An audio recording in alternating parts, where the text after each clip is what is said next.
Hello, and welcome to the Mild and Lazy Guys podcast, Garage Edition. Second ever. And the weather's right, man. I told when we were talking about recording, I was like, dude, we're doing it in the garage. And then we're going to record. And then we're going to... It's I don't know. Like somebody asked me, I'm Matt, by the way, one of your hosts. And I'm Andrew. Somebody asked me on the way in to work this morning because I didn't have a jacket. I just had like a polo on. They're like, are you not cold? I'm like, this is fat dude weather. I've been waiting all year for this. Insulated. No, I don't need a jacket. So, no, it's a perfect night. Absolute perfect night. So yeah, let's get into what have we been into. What have you been doing? What are you doing over there? What are you doing over there? Well, we did go to the fair. And we went the day before the Texas OU game. Do you still have money left over, like as a family? Because I've heard it was like, dude. So we got like $5 off the coupon or off tickets, and Ellie had a free ticket. Parking was $30, but we parked in then like the official area, and they had a shuttle. Yeah, we've done that. Yeah, that was really cool. And we bought $70 worth of tickets and spent all $70 on food. Yeah, and I'm sure quick too. Yeah, the first time we sat down, we got like 2 corn dogs, a drink, and a burger. And I told Claire, I was like, that was like $48 that we just spent. And then, I don't know, we got, like snow cones later on, and we got some other stuff. Now I can't remember, but I remember we spent $70 total, and I found a fake-ass La Boo that Ellie had to get, so that was $20. So La Boo? Yeah. Yeah. Whatever it is. Yeah. All in all, though, it was a good time. I mean, I like to go there. I like just that area of Dallas. Yeah, I wish FC Dallas would do like a tribute game, one match every year, like at the Cotton Bowl where they started. It's such a historic venue, like it, hosted the Cowboys, Texas OU for all those years, and then it's hosted World Cup games. Yeah. And then, the Burns started there. I just wish they would go like once a year and like service their fans like closer to 20, like, or their Southern fans, and like give them a game like at the Cotton Bowl as like a tribute game. I mean, it's a great idea. The Hunts will never do it, but yeah, well, those guys suck. You got to save bail money for their wide receivers. Oh yeah. I did some car work. Oh, did you? Very basic, but I accomplished it. I changed out my brakes. I had to go to my dad's house because he's got the jack in the garage. But I know I'm going to come here next time. So I just did the front brakes. Got some free shoes out of it right here. My first pair of Hey Dudes, because I got mine all dirty, and those are like my good shoes. I told my dad, like, these are my good shoes, and he's like, those are terrible looking shoes. Like, they're all beat up. He's like, hold on, I got an extra pair of Hey Dudes that were too big for me if you want them. So I got a fresh new pair of brakes and shoes out of it. Dude, I wore my Hey Dudes to work. I wear them when I get home now. They're typical bro, like white guy, white dad, yeah, shoes, but I love them. They're so comfortable. I was skeptical. I was like, I don't know, but then I tried them on. I was like, dude, these are really comfortable. They're really comfortable, and they were free. Yeah. Went back the next day to my dad's house, and I had to change the oil in his truck, and he's got like a F-250 Super Duty, so I had to be the one to get under there. And he had a new oil pan with the vent open, but apparently there's like a plastic puncture. You got to pop that out to let airflow. So he's like, oh, yeah, it's good to go. So I unscrew it, and the oil's just, it takes like 13 quarts of oil, dude. It's a big-ass truck. Yeah. And it's just spilling. I'm under there, and I'm like, this pan's like filling up really quickly. And so it's like that scene from Dumb and Dumber where he's pissing out the bottles. Yeah, so I had to plug it, and I mean, it got fucking everywhere on me, man. Like, I was oil all over me, and then I had to get the oil filter to come off, and my dad's like, careful. He's like, it's going to be really slick and heavy. And I'm like, yeah, okay. And when it finally comes off, that bitch just falls right into the oil pan and busts everywhere. And I was like, you're right. That thing was very heavy and slick. Yeah. You want a pro tip? Take if he plastic has a bag, that, or if he has a pick or a flathead or even a Phillips head screwdriver, take it and hammer it into the bottom and just let it drain. Let the oil drain out of the filter. And it's lightweight after that. Yeah. While it's screwed in. Poke a hole in the bottom, let it drain, all the oil drain out. For one, it lessens the weight, and two, it drains all the oil, and then you just unscrew it, no mess. Yep, we didn't do that, and I was just terrified being under that truck. Ask me how I learned that. The hard way. Yeah. But I was thinking I'll come here next time and do it because it was simple, and it'd probably save me $50 after I buy everything. I got impacts, I've got drills, I've got ramps, got jack stands, jacks, I got everything. Let's see, planning tomorrow or Friday, Halloween, we're going to take Ellie out of school early and take her to the movie theater here because they're doing a special screening of that K-pop Demon Hunter movie that all the kids like. Yep. Yeah, so we haven't told her yet, so it's good. We're just going to take her out of school, not know what's going on. We're going to go straight there. I'm off that day. I took off for Halloween and Monday because Monday's my birthday, and it just happened to be like Halloween Friday, birthday on Monday. Right. So I was like, I'm taking that all off. Nice. Yep. Are y'all going to take him to the square tomorrow? She thought about it, but it's stupid, dude. It's like from 2 to 5 or 3 to 5. And she's like, Ellie gets out of school at 4. By the time she gets there and gets parked, it's probably going to be 4:15, 4:20. It's going to be crowded as fuck. If y'all do, we're going to have a booth at our office. Oh, well. The courthouse. She said she might take Owen before because she'd have like a good 30-minute window to get him around. Yeah. And then she's got to get in line. But I don't know why they do that when kids are in Especially school. when the kids are in school. Exactly. And I think they used to do it on Halloween, and I got why they did it 3 to 5 then, because if you do the square 3 to 5, and then 5 o'clock is when, the actual, streets. the streets, yeah. But on a Thursday this year, I don't know why they're still doing it 3 to 5 when like half the kids aren't even out of school yet. Yeah, I don't know. Ellie's wondering why she's not out of school. She's like, it's a holiday. And I'm like, to a kid, yeah, but it's not like a regular holiday. No, it's just Thursday. Also, Monday is National Sandwich Day. So we're going to go to Jersey Mike's. Attaboy. And then probably just take them to that park, that big Midlothian park that they spent a lot of money on. That's really nice. Yep. We'll just hang out there. Before we came here was Owen's trick-or-treat at his school. So the kids were all dressed up. Owen was the Flash. Ellie's a vampire. Nice. You just walk around and, get candy. And they had bounce houses. And I got these for you. Got a couple pocket dogs I took for you. Almost spit out my drink. I had the kids go. You brought back me some in line. pocket dogs. I had the kids get back in line to Fuck yeah, to dude. go get you a couple hot dogs because I already been through the line and got a couple, and I was like, they're gonna recognize my fat ass Fuck coming yeah, back, dude. So I was like, adorable children. I was like, go get something for Matt. Yeah. So I've been holding on to those in my pocket for like an hour. My clothes smell like hot dogs. Surprised you didn't sniff me out when I got here. Ellie, Owen, Uncle Matt, thanks you. Appreciate it. And then we went to Taco Casa because we're fat pieces of shit. Nice. I only had like one bite of that hot dog though. We've been really trying to do better about eating at home, and we have, but I think we're going to go out to eat, use our one day out to eat Friday after trick-or-treating, because after we get done, we're not going to want to come home and cook and do all that. So I'm going to try to get a Roadhouse out of it.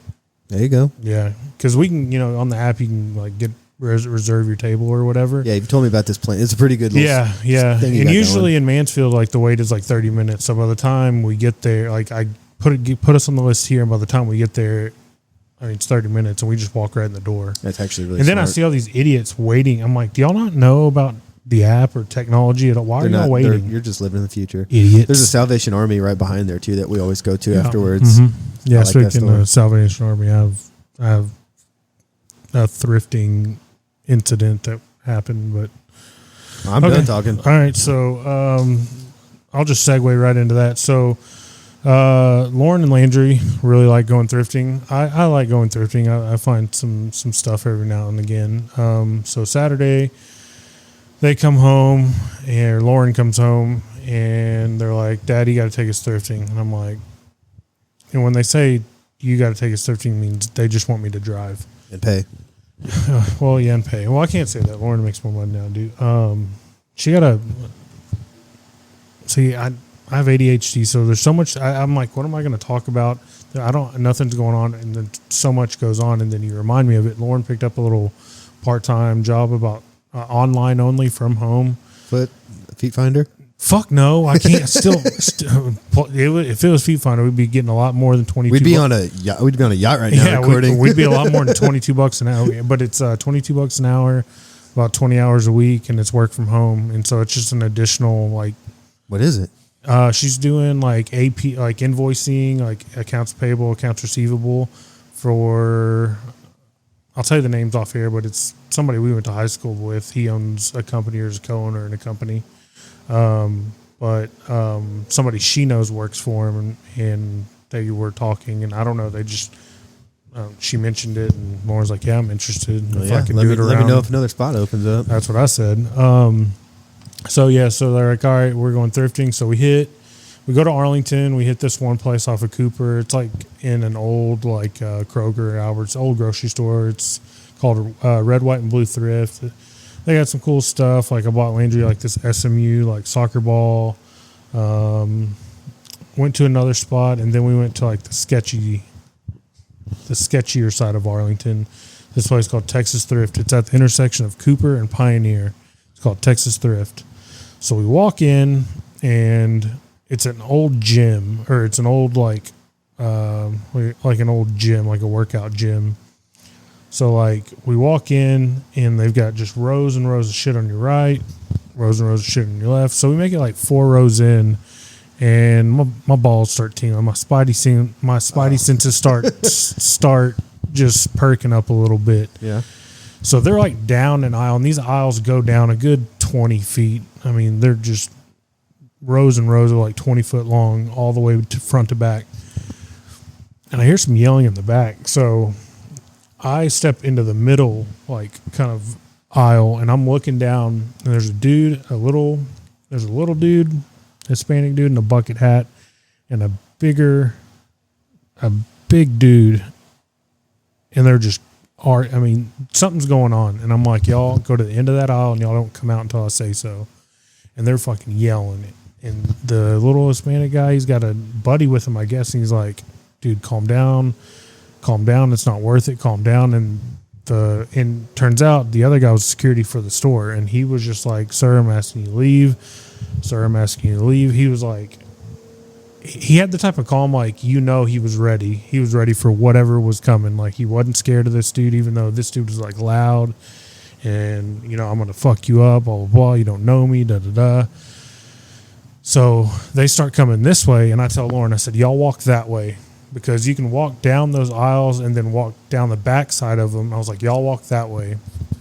So I'm standing kind of in between them and the altercation. The altercation moves to the front of the store. He's still trying to get at this security guard guy. Then this lady gets involved, and she's on fucking Methany gets involved, and she tries to fucking break it up. And I'm checking where they are. I'm keeping my eye on this. Checking where they are. I'm keeping my eye on this. He leaves, and then he comes back, and I'm like, oh fuck, he went to go get something. Yeah, that's what I thought. So I told Lauren, I was like, there's a door right there. Get ready. Luckily, his boy got him out, and I said, y'all stand at the front of the store. I ran out of the store, ran and got the car, came back, and I said, y'all do not leave this door until y'all see the car pull up. And then I positioned it to where their doors were on their side, and we got in, and we just we called it a night. We went and had dinner, and we were done. Dude, it was wild. Nothing, I don't think the dude was definitely on something. Because all things, like, if all things were equal, like, he had to be on something, because all things equal, like, if he's in his right state of mind, he shouldn't have been fucking with that dude. He would have got his ass kicked. Yeah, he shouldn't have been fucking with that dude at all. But if he was on PCP, there's nothing that dude could have done to the little bucket hat guy, because he's on PCP. Which I don't think he was on PCP. I think he was on, like, he had been on meth or cocaine or something. But it was, they were scared. I'm not trying to act like a badass. It was scary.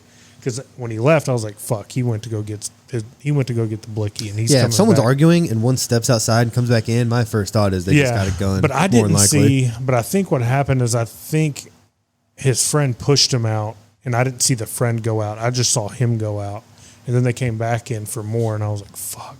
So I was like, "I'm gonna go get the car." We got out of there. Not going back there. Not well, and we've never had a problem there. Like, never. And we go there. That's like one of our spots in Arlington we hit. But then the rest of the night was cool. I say we went and eat. We did go to another one across the way. And then again, it's in like an old, like, closed down shopping or grocery store. Didn't really find anything. And then this lady was talking to Lauren's like, hey, all the Goodwills in the area are doing this thing called Midnight Madness. They're reopening 8 to 12, and everything is half off. Oh, that's cool. So we drove further down Cooper, and there's one further down Cooper, and we went in, and I've been wanting a stainless steel, like, cooking pan, like an actual stainless steel one, not like a cast iron or a non-stick pan. I wanted like a stainless steel pan. I found one. I got one for like $1, I think, or $2. Dude, y'all always get good deals. Yeah, I need to go thrifting with you, and we need to go to Sam's or Costco, one of the two. Yeah, yeah. Places I never get to go. I don't really leave Ellis County unless I have to. Yeah, no, you really don't. I really don't leave my street unless I have to. I don't leave the fucking house if I don't have to. I would like, because Saturday was like like I was on the couch, I was comfortable. There was good college football on that night, and then they come in like, we want to go thrifting, and I'm like, well, fuck. I say, well, you girls have fun. It was an overcast night and like kind of rainy, and I'm like, perfect night just to sit here and just fucking. Yeah, who wants to be on the highway at that time? They do. Claire had to drive back from Corsicana on Friday, and that was the night the storms were really bad. She said it was the worst she's ever had to drive in, like coming back all the way from 45, and like she almost had to pull over a couple times. And you know how they have those little reflectors on the road? She's like, she was just looking at those because she couldn't. The windshields weren't going fast enough. Yeah, she's like, I almost had to pull over. She's like, I just was following those the whole way home. No, she did right. So she's not here, but you know, we traded her gray Pilot in for that Passport, and we had a bunch of issues with it. Yeah. Kind of a piece of shit. Yeah, we put an end to that saga. We traded the Passport in. What'd you get? We got her another Pilot. It was a 2019 Pilot. So her original Pilot was a 22. This one's a 19, but it's like the fully loaded, like the Elite trim. It's got like the panoramic like sunroof that goes all the way back. Damn. It's got captain's chairs in the back. It's got a DVD player that folds down. They still do that? In 2019, I know, right? I didn't know the car still had like, that. all the kids have iPads. They don't give a shit. Yeah. But what's cool is Langer, we were doing research, and I was like, Langer, we can hook up your Switch. It's got an HDMI port. Hell yeah. So he's excited about being able to hook up a Switch and play it on a screen up there. Take a road trip. Yeah. So, but she really likes it. It's a really solid car. It came with a lifetime powertrain warranty. We bought it at a Grubbs dealership, which is apparently like a really good dealership. Like they've been around like 75 years. But anything, as long as we get all the oil changes and stuff like that done at an ASC certified like place, it's got a lifetime powertrain, so engine transmission warranty. That's fucking cool. And that was worth it to us. So give Landry that car one day. Yeah, so we did that. I've been going this whole week. I've been waking up. I'm back on like my eating healthy kick because I'm just, I don't know, I'm tired of being fucking fat. So eating better the last few weeks, but then this week I started getting up at like 6:30 and doing morning walks. So I hit my street and then go down Bird right here. And you know how you can get to Chapman from my neighborhood? So I figured out like I can hit that and hit the one big loop around Chapman and come back in about 30 minutes, and it's a mile and a half. So I'm getting a mile and a half in every morning before I go to work. So that's good. That's been good. I throw my earbuds in, and I'm kind of excited. I usually don't like daylight savings times, but I'm kind of excited about it because it's dark. And like, dude, you cannot see people out there when you're walking in the morning. You can creep up on them. Dude, it's so scary. Like, somebody was sitting on one of those benches, and it was from like me to you, and I didn't notice him. And who the fuck's sitting on a bench? He's sitting on a bench, dude. What a fucking weirdo. And it was like a cartoon. Like my body was here, and my soul was like over here, and that person never looked up. That's like, a psycho. Yeah, like I think it was a kid. Behavior. I think it was a kid. That's a little psycho then. Yeah, or it was a teenager. I say kid. Anyone under 25 is a kid. Yeah, true. So yeah, the morning walks, and then I've been taking the opportunity to walk. We get 2 15-minute breaks at work, so I'll come home for lunch, and so I take one in the morning, one in the afternoon, and I figured out if I walk twice around my building, I can do that in 15 minutes, and that's half a mile. So I'm getting like 2.5 miles a day in. So that's 2.5 more than me. Yeah, so I'm doing that, and I'm already feeling the effects. I'm gonna get better. I gotta take Millie on walks more. Also, Millie's birthday tomorrow. Oh, happy birthday, Millie! We just declared it her birthday. We don't know how old she is or when her birthday is. Just give her a birthday. Halloween sounds like a great one. Oh, it's the 30th. Oh, it is. All Hallows Eve. All Hallows Eve. Yeah. I don't know why they determined that, but Elizabeth's been excited for like a week now leading up. They got her some treats and a little chew toy. I'd say you got to get her like a little doggy they got a little cake gift bag or something. for her. Yeah. Yep. I think Claire did say she wanted to bake her cake, and I know you can just like put a bunch of whipped cream on it and like that. Oh, yeah. But yeah. She's a fantastic dog. So glad. I will be posting pictures of her. I told Bernie when we got here today, or when I got home today, I was like, Andrew's coming over, and dude, he went fucking ape shit, dude. He like went to the door and like started whining, and then he came back to me. He's like, where the fuck is he at? You said he was coming. Oh, man. And then he went to the door, and then he came back. That's what we're missing out here is Bernie. Yeah, he molested you last time. So he molests me every time, but it's okay. Yeah. So the last thing is, I went to the Minus the Bear show. I made a rare show, another second one of 2025. What was it? Show Between the Bear to Me? Was the first one, yeah. The 20th anniversary of Colors, and this is that's so cool that we're at the point now, dude. It's and so cool. This is why I wanted to see that. Say the CD. What's it called? Minos de Oso, which just means minus the bear in Spanish. Oh, really? See, I didn't know that. Yeah. I fucking love that album. So it was the 20th anniversary of that. It's such a good album. So I get up there and I'm old, right? I'm worried about parking, right? I'm worried about parking because it's all. It was at Granada, so it's on Greenville. So parking's fucking horrendous. And I was like, it's a small place too. With my anxiety is I don't want to park fucking 4 blocks away and have to walk there and worry about my shit getting towed.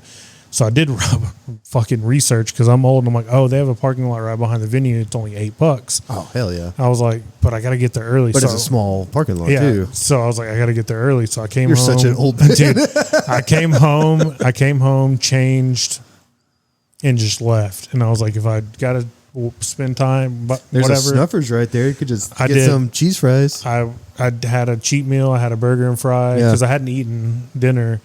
And then I went in the venue and a quarter of the league was there. It was me, Ryan, Ben, Chris, and Aaron. And I mean, Aaron, he's been there at draft, so he's kind of Isn't that a third? Yeah, it's a third of the league. Ben kissed me no less than 6 times. Lucky. Yeah, he was. Was he drunk or he's just happy to see you? He was probably tipsy, but he was happy to he was happy to see me. It was both. But yeah, no, it was a good time. It was a great show. Really great show. Then, so we can plan for 2 years from now because Planet of Ice, the 20th anniversary will be in 2 years. And I'm pretty sure at the end of the show, he said, we'll see y'all in 2 years. Hell yes. So I think in 2 years, I'm going to go to that one. Me and you, buddy. Me and you both. Speaking of that, since you gave me pocket dogs and you give me stuff, I got you something. Hold on. Oh my God, he's got a gun. Nope. So this is just a little cowboy souvenir. When I was thrifting, I found some Daryl Johnston cups. That's fucking cool. And I just thought, it's got the game schedule on here too. Yeah, I thought that was really cool. I mean, you can use them. I bought 2. They had a bunch, but I bought 2. I bought one for you, one for me. I'm not using mine. I'm just gonna use it as memorabilia, and then I bought you that. Oh, dude, that's fucking cool. I know. Minus the bear sticker. I figured you'd like that since you're into bumper stickers. And I was like, that is fucking Andrew. Like the saying, it says, keep honking. I'm sitting in my car listening to Minus the Bears classic 2005 album, Menos de Oso.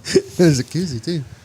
Yeah, you got your little koozie. Minus the Bear koozie. Yeah. I'm going to put that on the card this weekend. Yeah, I was like, I know he's got an affinity for if it's, a good bumper sticker to put it on his car. Well, the other one I have just says, I break for critters, and it's got animals all over it. And I used to have one that said, honk if you'd rather be watching the 2000 classic Mummy starring Brendan Fraser. See, and I knew you had that, and then I was like, that's like fucking, it's the same that's concept. The same concept. Yeah, so I love those very specific stickers. So I was like, I'm going to fucking get that for him. Next time I come by. And I got a gold van. It's yellow. Yeah, dude. It's going to be such an ugly contrast. It's going to be, and I didn't think about that, but I was like, fuck it, dude. I saw that, and I was like, I got to get it for that's him. The best, dude. I did not plan on getting that van, by the way.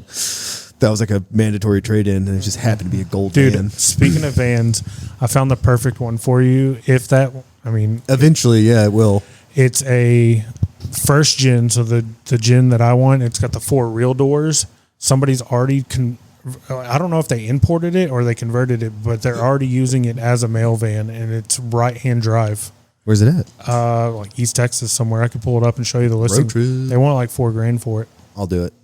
They want like $4,000. I don't know if I mentioned last time. My van and Claire's car were both in the shop, and we spent nearly $4,000 on those 2 cars getting worked on. Fuck, dude. Yeah. I don't know. Now I kind of want to fucking find that listing. Mine was just under $3,000, and hers was like 6 something. So I was like, we spent like $3,600, almost $3,700 on car repairs. Dude, it's getting out of fucking hand. That's why I'm trying to learn to do as much as I can on my cars. Well, mine, it was like a gasket cracked in the engine and was like leaking oil. So they're like, it's not like an impossible fix. Was it a valve cover gasket? Oh, I could have done that for you. But to get to it, they were saying like you have to get the whole fucking thing out. You have to disconnect the whole engine and get it out to work on it. What kind of I want specifics. Yeah, I was gonna say I got a receipt. I made it sound like it's nothing. Oh, it's in Scurry. It's not even that far away. Look, dude. Scurry. Oh yeah, they got the magnets on it too. Look, dude. How many miles on it? 148. Oh, that's less than I have right now. Look. Oh yeah, about probably because they got a bench right there for it. Dude, it's right-hand drive. That's actually Got the really 4 real sweet. doors. I can lowball them all on their offer too. Bro, because I have a notification when new Odysseys come up. So that's cool. Yeah, that popped up. What is that on? Facebook. See, I don't use Facebook. I use Facebook for marketplace only. You. It's in kilometers, so it's got Well. less. It's got less. So they did import it. Yes, so it is. It's a real JDM. That dude, that's a fucking sick ass van, and it was listed 15 days ago. I bet you could get. I'll trade them straight up. I would throw them 3,500, or be like, I'll trade you that plus 1,000. Well, then I'm losing a lot of money. That van was $8,000. Oh, was it? Or no? Yeah. Okay, well then never mind. I don't know. I just saw that and I immediately thought of you. I was like, what a fucking perfect fucking van. It is. I like how you see old 35-year-old vans and you think of me.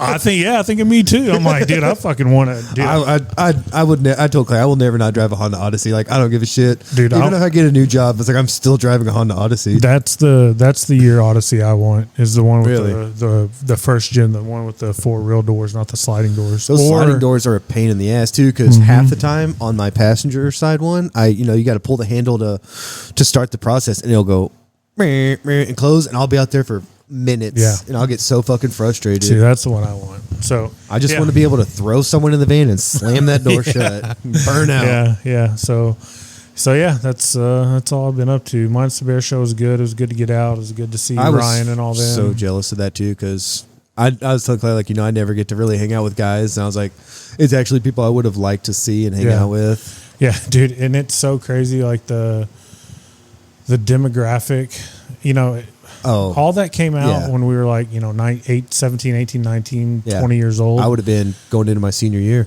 I think I was 19 when it came out, and some dude, it was adorable. He had him, and he was like dressed in like a flannel shirt and like jeans and Vans, and he had his son who was probably like 8, 9, 10, same outfit, and his little girl was probably like 4 or 5 in the same outfit, and they were standing right next to me, and then like 2 songs in, that's when everybody started blazing up, and then immediately you see like the smell waft over, and then they were like, the kids look up and like they just kind of go to the back. I'm like, they got secondhand. That happened at the Dave Matthews Band. We took Elizabeth to at is it Smirnoff? Is that the one that's outdoors? Yeah. Obviously, they always change the names, but yeah, I remember she was sitting there and like a couple songs in, she's like, "What's that smell?" And I'm like, "Just sit back and relax, honey." I was like, "There's nothing we can do about it because we were on the lawn, so everybody in the lawn was sparking up." And I was like, "We're just gonna sit here, skunks, and we're just gonna relax and enjoy the music." Skunks. Is that gonna segue into the Mount Rushmore? Do you want to do that, or you want to do TikToks and like news ish type stuff? You want me to do the news? Do the news. It's not even really news anymore. It's just TikToks that I find. I thought you were doing the Big Brother. It's like breaking Big Brother news. No. Okay, so let's get the depressing stuff out of the way first. Great. All right, let's do this one.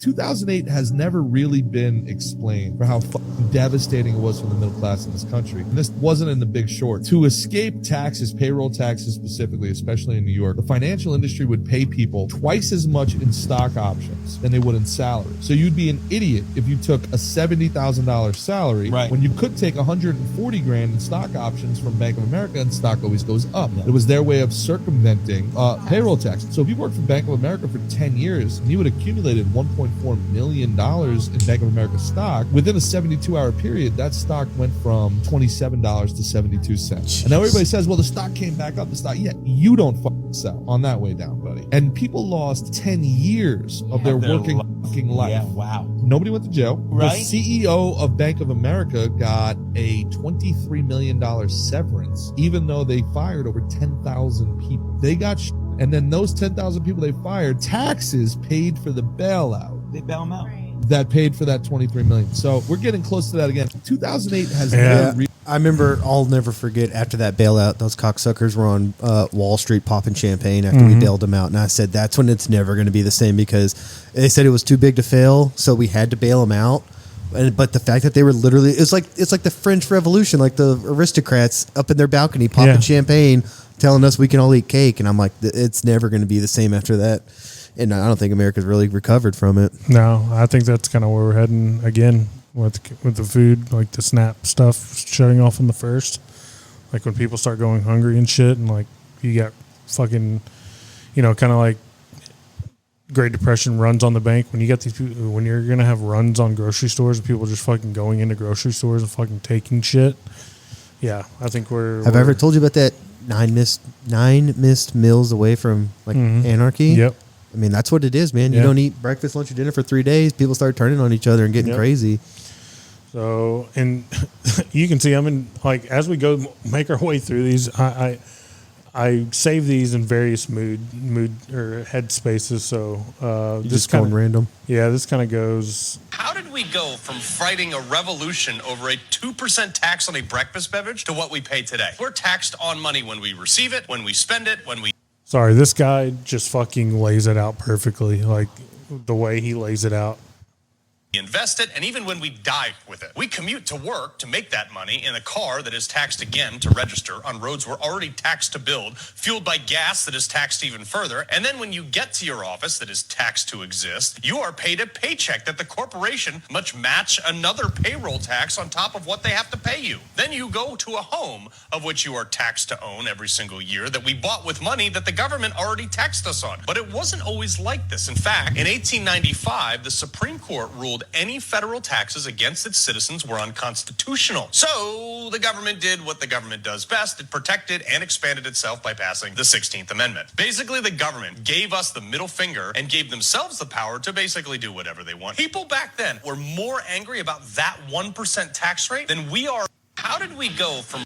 Yeah, that's telling the Gilded Age right there. Yeah. And that's what ushered in, like, the Federal Reserve, going away from the gold standard. Like, that's really billionaires for the last 100 years, like, controlling everything. Yep. JP Morgan and all that, he probably had a hand in all that shit. We went from 1% tax to what that guy just laid out. Like, and people were outraged. They started a revolution. Like, they went to war with the whole country because of that shit. A much bigger country, and now our tax dollars are just going to, like, fucking Israel. Argentina. Yeah, $40 billion to Argentina, just so they can then sell all their soybeans to China, who won't buy our soy, and farmers are going to go bankrupt. All right. So I'll do 2 of these back to back because they're kind of related. That's What's just related? funny. It's raining monkeys. Dude, look at this shit. They're jumping in. They're just fucking just having a ball, dude. Oh, I thought they were like in Thailand. This is in Florida. No, this is in Florida, dude. These are all monkeys jumping Dude, in. they're just having a ball. Oh my god, it's raining monkeys. How the fuck is it raining monkeys in Florida, though? This is How the like fuck crazy. is it raining monkeys in Florida? I don't know. Probably because it's Florida. Who knows? Look, they're just having the grand old time, just There's like we a lot would of do. monkeys, dude. Yeah, dude. There's like 20 monkeys jumped or more already in there. It's beautiful water, too. They're all of them. One jumped in right here by me. Look at them. I'd be kind of scared that a feral monkey's going to jump on my fucking back. Yeah. What the heck? This is how the next Planet of the Apes movie is going to start. No, this is. This Oh, is shit. going to sound fake, but I promise it's real. A truck Hepatitis carrying C? 40-pound What the- aggressive monkeys infected with hepatitis C, herpes, and COVID crashed on a Mississippi interstate. This is real. The monkeys were on their way from Tulane University to a testing facility in Florida, and the crash happened on I-59 just north of Heidelberg. The Mississippi Department of Wildlife, Fisheries, and Parks is on the scene, as well as local law enforcement. The Jasper County Sheriff's Office said that all except one of the escaped monkeys have been destroyed, and they are continuing to look for that one monkey who That's is still Caesar. on the Dude. loose. That's Caesar, dude. If you happen to come That's also across how the movie loose monkey, Outbreak you are pretty much advised not starts. to approach Jesus. it and to call 911. Some dumbass This is is going going to to sound approach fake, it. but I So, These are the two most Florida stories you could have had. except one's in Mississippi. On their way Close to enough. Florida, though. Close, yeah, sure. Okay, let's get back to corporate greed. Now, GM, Cadillac, and Chevy say you're going to pay a monthly fee.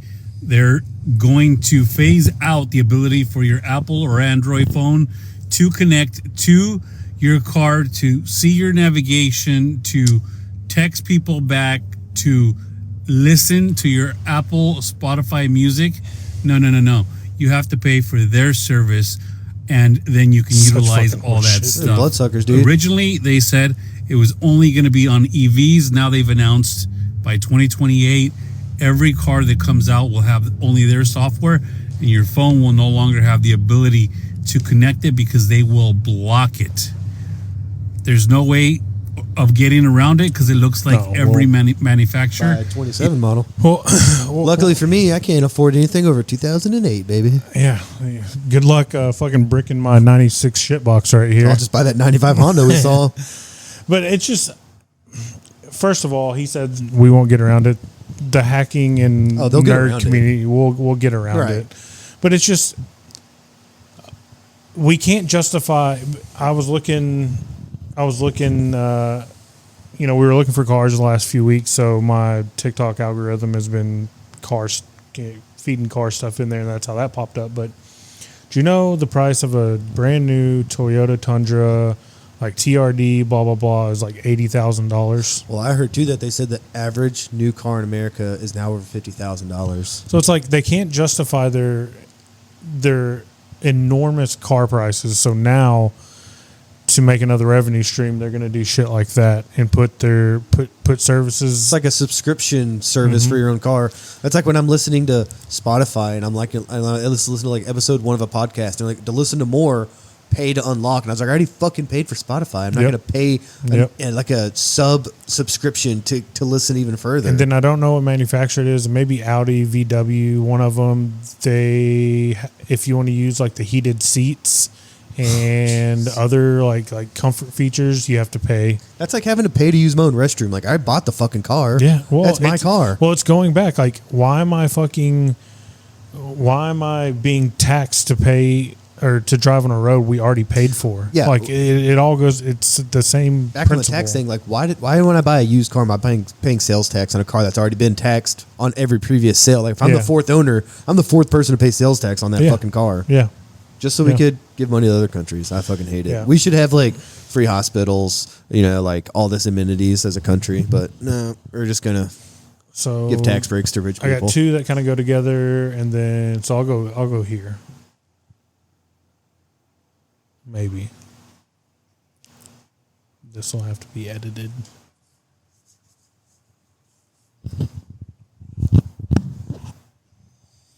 Okay, cool. So moving on to maybe I think your computer's racist because it's a black guy who's about it to is. talk. It is. What a fucking asshole computer this Damn. is.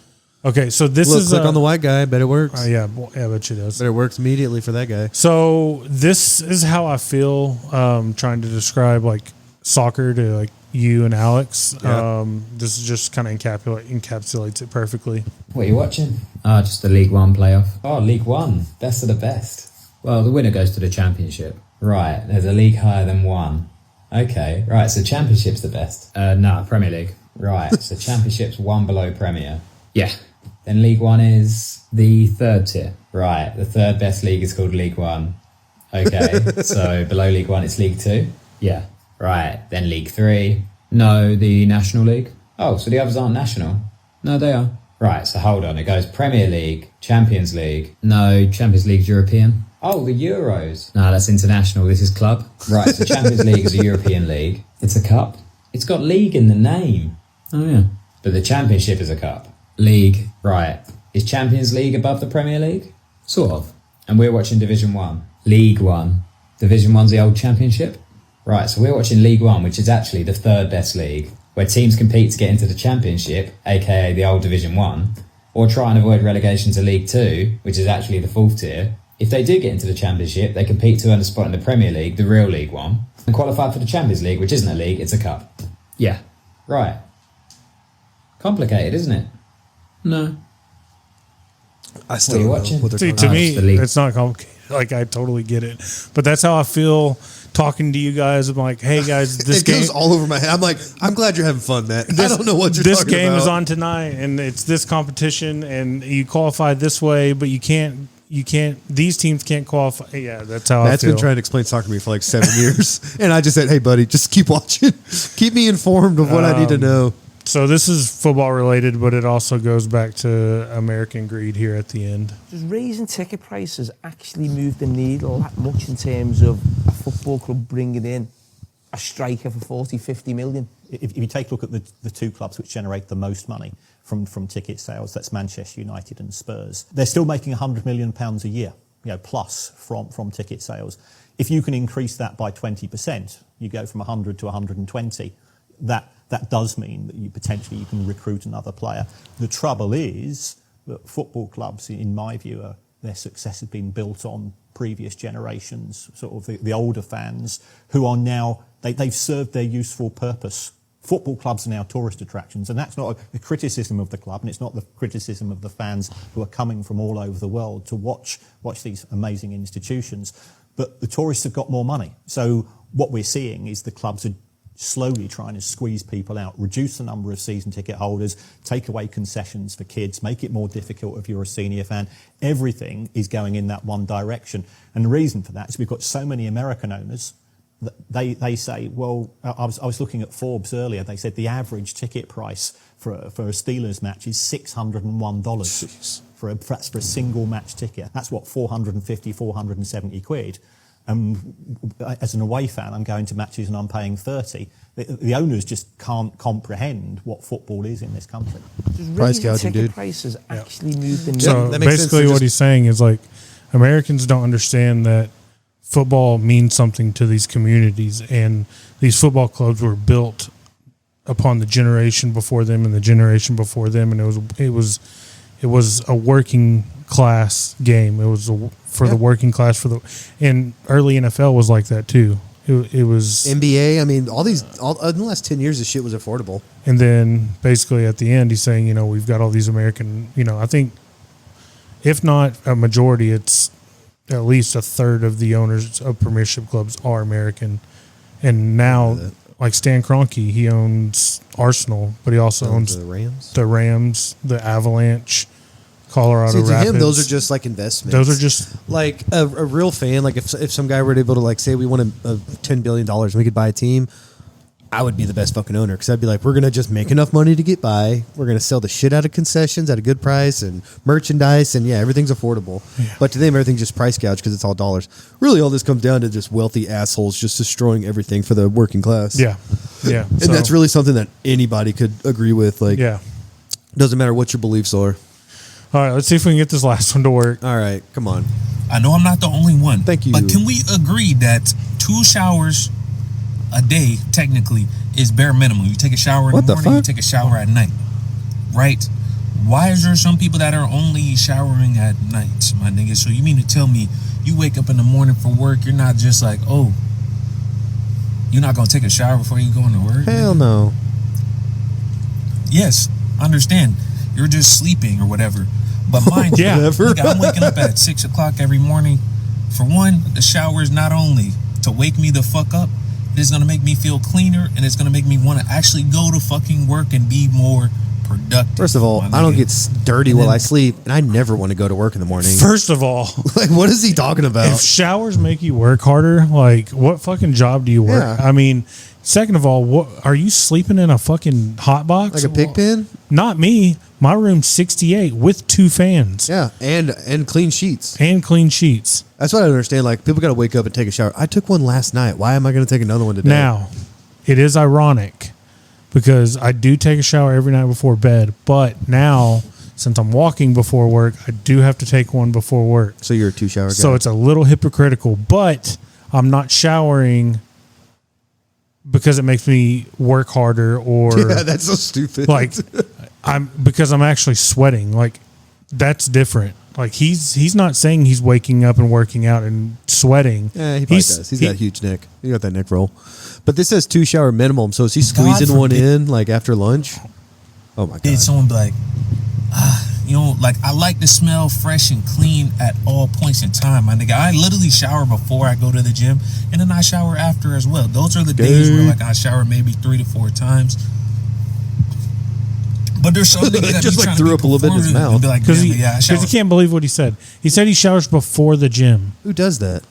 He does. Now, again, maybe some people need to, because I've been in the gym and I'm like, God damn, dude, I know you're working out, but fuck. Yeah, but that should be like you should go in there expecting stuff to kind of stink.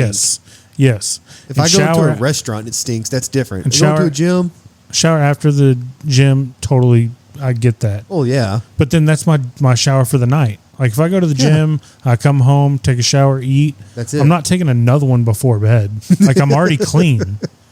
Like what are you doing in I your think sleep, this guy's my got guy? like irritable bowel syndrome. Maybe he's like getting some doo doo down his Like, leg. That's a hill to die on for me. Like But not like I'm not taking 2 showers. oh, that shouldn't be Like, a hill to die on. That's fucking weird. That irked me so bad. I had to fucking take. We note didn't of even it. finish the video. No, I had high hopes for that guy. No, because he was justifying his 4 or 5 showers for the next minute and a half. You remember when you saw me come out of the gas station? I was talking to that black dude. Yeah, That was pretty cool. yeah. He went in and bought some blunts. Well, Yeah, that's my boy. yeah. No, I was like, mean, Matt, did you see me talk to that dude? Yeah. That was a cool black dude I was just talking to. see my street cred I go was up. like, dude, that was awesome, right? Fucking fist bump and everything. Yeah, no, I knew it once I saw the USPS on his shit. I was like, That's my boy, dude. Yep. I trained him. He could smell the weed in my truck on the first day. He was when I had that Silverado. And he knew y'all were gonna be friends. We weren't even like down the first street yet. Like we were leaving the Waxahachie, and he's like, "You smoke?" I was like, "What? No, I don't." He's like, "Dude, I can smell it in your car." And I was like, Cigarettes? "All right." I was like, "All right, well, if you're cool, then I'm cool." And that was like 10 years ago, and I haven't been cool ever since. All right. He was a commissioner of our fantasy league that you were in for like 2 years. Yeah. And now I'm the only white guy left. Token. I know, dude. I need to change my name. Token. Just be Token. Token. I never thought of that. Shit. That's a good one. Yeah, there you go. I'm All team, right. team convicts. I think we're like 2-6 right now. Is that racist being in a league full of black dudes? No, it's fucking cool. Okay. All right. I was Just invited checking. in, dude. I might get an invite to a cookout. Who knows? Well, you should by now. You've been in it. That's a good however point. long. I You should say, should. what's the deal? Do they- I've been to a couple parties Right. with them. Oh, well, there you go. That's close enough. All right. You're going to go into Mount Rushmore? Yeah. All right. Mount Rushmore this week. Top black friends. Go. I got one. Oh, man. So what about Frank? He's black. He's Frank. He's Frank. I've never met that guy, but I feel like I know Frank. He's Frank. It's funny you mentioned him. He's a big Texas fan. He's one of those dudes who never went to the school but is a diehard fan. Oh, yeah, I know a couple of those. But I saw like a Longhorns crock pot and I thought about buying it and mailing it to him and be like, hey, I found this in the gay section. I thought you'd like it. That'd be so random. It's a Texas crock I haven't pot. talked to him in like 5 years Yeah, and he cool gets a that'd be, random package from Dude, me. Paul sent me a crock pot. Yeah. That was awesome. I Yeah. use that thing all the time. Matt hates crock pots Fuck too. crock That's what's pots, ironic. dude. As all a big right. boy, that's a weird take. But, okay, I just don't get it. Like no other cooking technique or no other meat do you go, yeah, just stick it in the oven and just like It's not an oven, man. however long. Yeah, but you put like all the juices Okay, and but still. condensed soup in with But it. still, even when you're smoking a brisket, when you're doing barbecue, it has time. Like there's a time to it, a time to check it, a time to temp it. No, it's a crock pot, dude. Just throw it, set it, and forget it. Just no, let it Set go. it, all, forget it. It's the most white thing to say about cooking. let it go all day. No, and We then got you have mine this, has a timer, dude. I you have set this the timer. dry ass fucking meat, and you're trying to choke down, no matter how much juice and sauce you have sounds on it. okay. It sounded really gay. Dude, crock pots are gay. Okay. That's a weird hill to die on, but okay. I'm gonna surprise you one day. I'm gonna be like, "Hey, Matt, I made you food. You're gonna take like 3 bites. Oh, this is good. It was in a crock pot. You just spit it out. in my, It's just back of my head, I'm project be like, spit it. this is crock pot. It's either poisoned or he made it in a fucking crock pot. One of the two. Either way, it's getting spit out. Either way, I'm spitting this out in his face.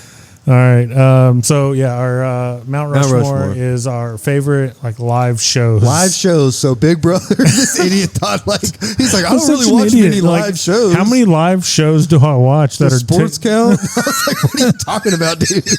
Like we were just talking about that minus the bear show. Yeah. And I was like, yeah. no, concerts, Yeah, man. you idiot. They go, oh yeah, my bad. Matt's right. trying to think of all these live shows. Big Brother. Big Brother, that's it. Well, you On a watch Thursday. Survivor and you I watch. don't watch Survivor. Do you Amazing Race? Yeah, but that's not live though. Oh, is it not? Is it taped? Oh yeah, they can't just run around the. Well, I didn't know if they had like one episode like Big Brother does, where it's like a finish to a race, and I don't know, never seen it. I'll go first. You want to just alternate? I like it. You just knock them all out. Okay, so and this is in no particular order. Yeah. I saw Between the Bear and Me with Animals as Leaders in Houston. That's a good show. Yeah, it was really good. We got fucking hammered drunk. Like Landry was like Landry was there. No, Landry was like 6 or 8 months old, so it was like the first time like I'd like really gone and done anything since he was born. It was in Houston, and me, Ben, my Ben, and Ryan went to the show and got a hotel room afterward. And dude, it was a fucking gnarly show. And then we leave the show, and like right across the street is a bar. And there was like a little like waist high gate, and there was a guy checking IDs, and like Ryan's ahead of me, and he checks Ryan's ID and lets him in. He checks my ID and lets me in. He takes one look at Ben, doesn't even grab his ID, and goes, "Nope, go." Ben was so fucked up. He goes, "Nope," and fucking pointed. And so we ended up at like the Flying Saucer or something, and then we all ended up stealing like the big like 24-ounce like mugs or whatever they serve their beer in. We were walking back to the hotel with them. It was a great show. See, I like the stories behind the show Yeah. too, because I got some of those. Yeah, it was a good show. And this isn't recency bias, but the Minus the Bear show, the 20th anniversary, they were just so locked in. They were so on point. They played the album all the way through as God intended. And then they sprinkled in the only way to do it. That's weird to break in. Who did the? Oh, Block was that Party. Block Party did that? Yeah, that's weird. Yeah, and then they sprinkled in some Planet of Ice, and then they sprinkled in like one from Omni, and then maybe a couple from like their EP before their. So I mean, that's cool. Dude, Once you get the whole album through, I would love to hear like 5 or 6 more songs. They after did, that. yeah, and it was so fucking good. And then the dudes I was there with, I was there with Ryan and Brittaker, and it was a good show. Then I saw Brand New right when Deja and Tindu came out. Man, you go to those shows I wanted to go to. I didn't get to go to any of these shows. And this was at Gypsy Tea Room. And it was just one of those shows I'll never forget. It was a fucking amazing show. So that was like 2005. Like that was probably a full cool fucking tour they were on. Yeah, man. Because those guys were riding high. Those were like, they had a couple songs that were like on the charts. Yeah. Like that was a big breakthrough album for them. And in my honorable mention, like, it was at Gypsy Tea Room, and it's not there anymore, and it makes me sad. Like, it was such a historic venue. Like, I saw so many bands there. It was packed to the gills. And the cherry on top of that show is I got to see one of the dudes. Like, it was a dude I went to high school with, and then he moved away, and we played soccer against each other when he moved away, and he was a big douchebag, and I saw him get punched in the back of the head. Like, he was a couple rows in front of me, and like he was talking shit. Oh, he got punched at the show? Yeah, he was talking shit to a dude behind him. He was like, and that fits. I mean, because he was a shithead. He was talking shit to a dude behind him. The dude was talking shit back to him. He said one final thing and turned around, and as soon as he turned around, the dude just goes, boom, and fucking hit him right at like the base of his skull. I was like, oh shit, he might be dead. But he got up. He didn't die. Otherwise, that would have taken a way darker turn. So yeah, that was Brand New, Deja and Tindu at the Gypsy Tea Room. And then it was hard, but Circuit Survive, they're on Let It Go tour when they toured that album. Man, we should have been going to shows together 20 years ago. These are all really good shows. Yeah, we should have been friends like 20 years ago. But yeah, that's my Mount Rushmore. So BT Bam with Animals as Leaders, Minus the Bear, 20th anniversary, Brand New, Deja and Tindu, and then Circuit Survive's on Let It Go tour. And then my honorable mentions are my first ever show I ever went to was Yellow Card. I was really big. And that violin player up there just shredding. Yeah, dude. That was Ocean Avenue. It was in 2004. I was a senior in high school. It was my first ever show. curveball here. Elton John. Saw Elton John in Fort Worth. Didn't see that come. Didn't see a Elton John reference dude, tonight. It was such a fucking good show. He put on a fucking show. Oh, yeah, dude, he's a showman for sure. And this is probably like 2010-ish, 2009-ish. So he was, he's 60s. Yeah, he put on a fucking hell of a show. That's really cool. Deer in the Headlights. I don't know if you ever heard of them. Mm-mm. Deer in the Headlights. Shout out Jarrett Miller. He's the one who introduced me to them. Saw them at Rubber Gloves in Denton. Scary Kids, Scaring Kids. I don't know if you ever heard of them. I know that name. Me and Ben, my brother, went to their last show ever as like a band at Gypsy Tea Room. They ended their like final ever tour. Yeah, I gotta explain that. I'll explain that. I did a little double-sided tape on it. We went to their last ever tour before they were breaking up. Their last stop was in Dallas at Gypsy Tea Room, so we saw them really there. Cool.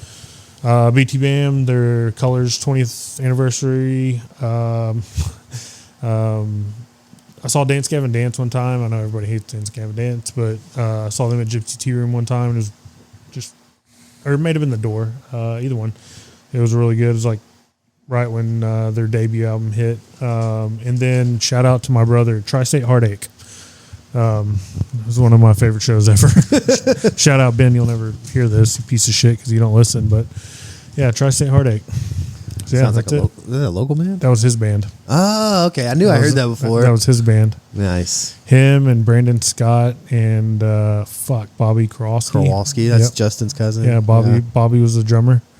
Were they any good? Yeah, they were good. I mean, for 15, 16-year-old kids, they were good. That's cool. And they played right there where Randy's Barbecue used to be. There was like a coffee shop there. Mm-hmm. They played there. I think they played at the Lighthouse. They played all the local spots. Well, one time they played a Battle of the Bands at the Door in Dallas. That's cool. Yeah, yes. And I was in college. I was a freshman in college, and I drove over from Tyler. And came and I brought my black roommate with me. Instant cred, dude. He was cool. He introduced me to Mars Volta. That's a really and cool Postal Service. I love both those bands. Yeah, he introduced me. Haven't seen either. He was his nickname was Black Panther, and what a fucking great nickname, dude. He was 21 and I was 18, so he was hooking it up with alcohol. Hell yeah. He had the biggest dick I've ever seen in my life. Like, you didn't have to say that part. One morning, I'll never forget. Okay, tell the story. Naive 18-year-old Matt, away from home for the first time. Like, I was sleeping with my, back to him. His bed was on the opposite side. I'm facing the wall, and first thing I do, and I roll over, and then I just. He's just like hanging. He's just walking from the bathroom. I'm like, fuck, what do you feed that thing? Jesus Christ. Need to get on that diet plan. Shout out. Well, I have a feeling my list is not going to be as cool. Oh, I doubt it. The first big show we got to go to was a Perfect Circle. I think we were probably sophomores. And that was with Zach and a certain teacher that, looking back on it, I'm pretty sure she was grooming one of us. Oh, and you didn't take advantage? No, I wouldn't want to. But yeah, there was I'll tell you like this really weird story that I've never told Claire before. I told a couple other friends, but it was me and Zach in this weird situation with her, and she had a child that went to school with us that was in our grade. But that was a weird situation. But the Perfect Circle show, it was at, what's that venue in Grand Prairie where it's like up on a hill? It's like an enclosed building. Yeah.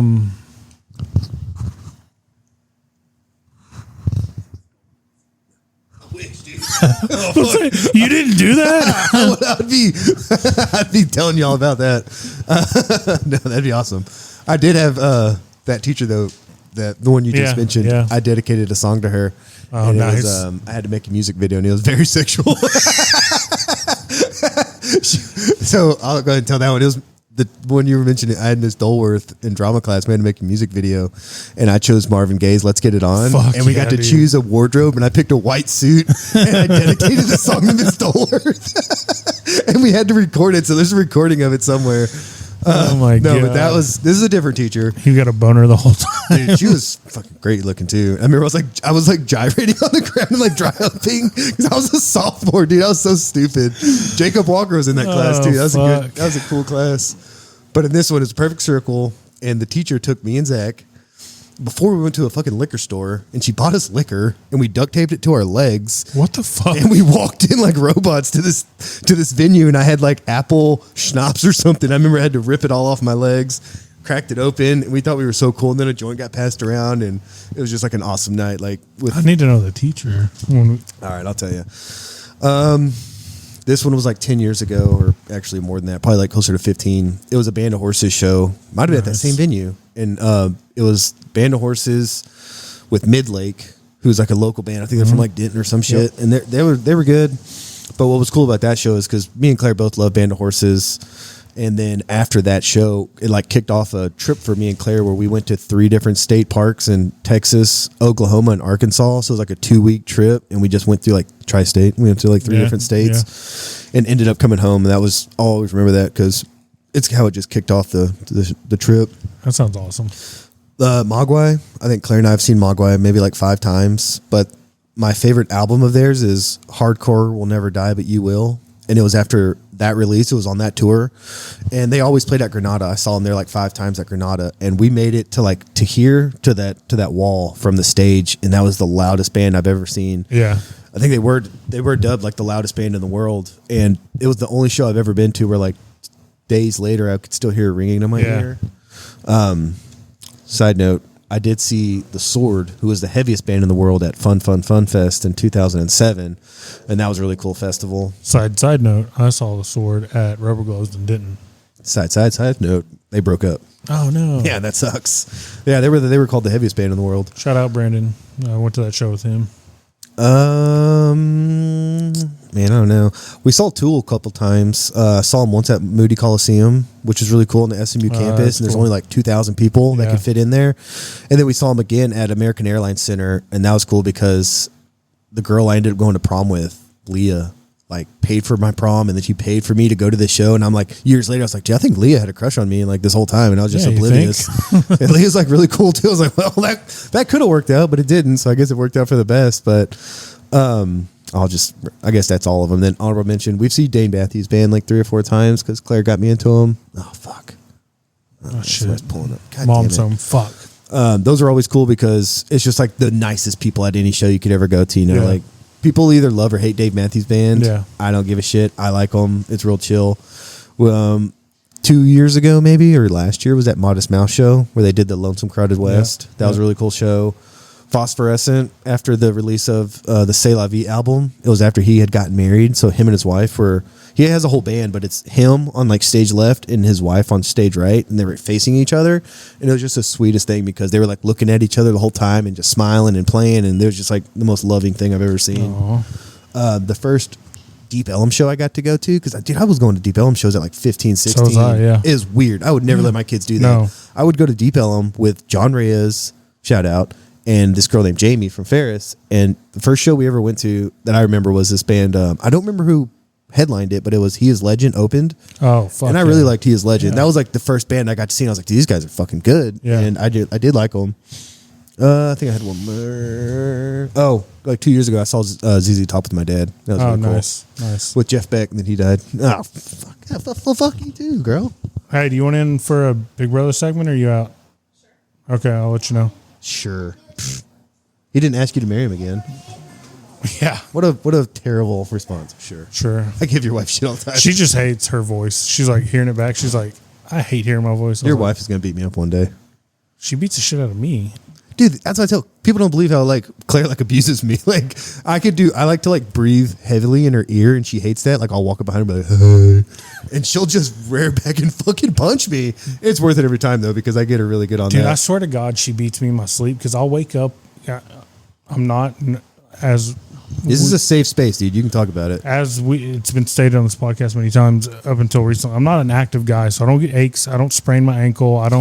Dude, and I'll wake up with like fucking random pains, like in my shoulder or my knees. I think it's like fucking Misery, like where she's like taking like fucking hammers to me or something.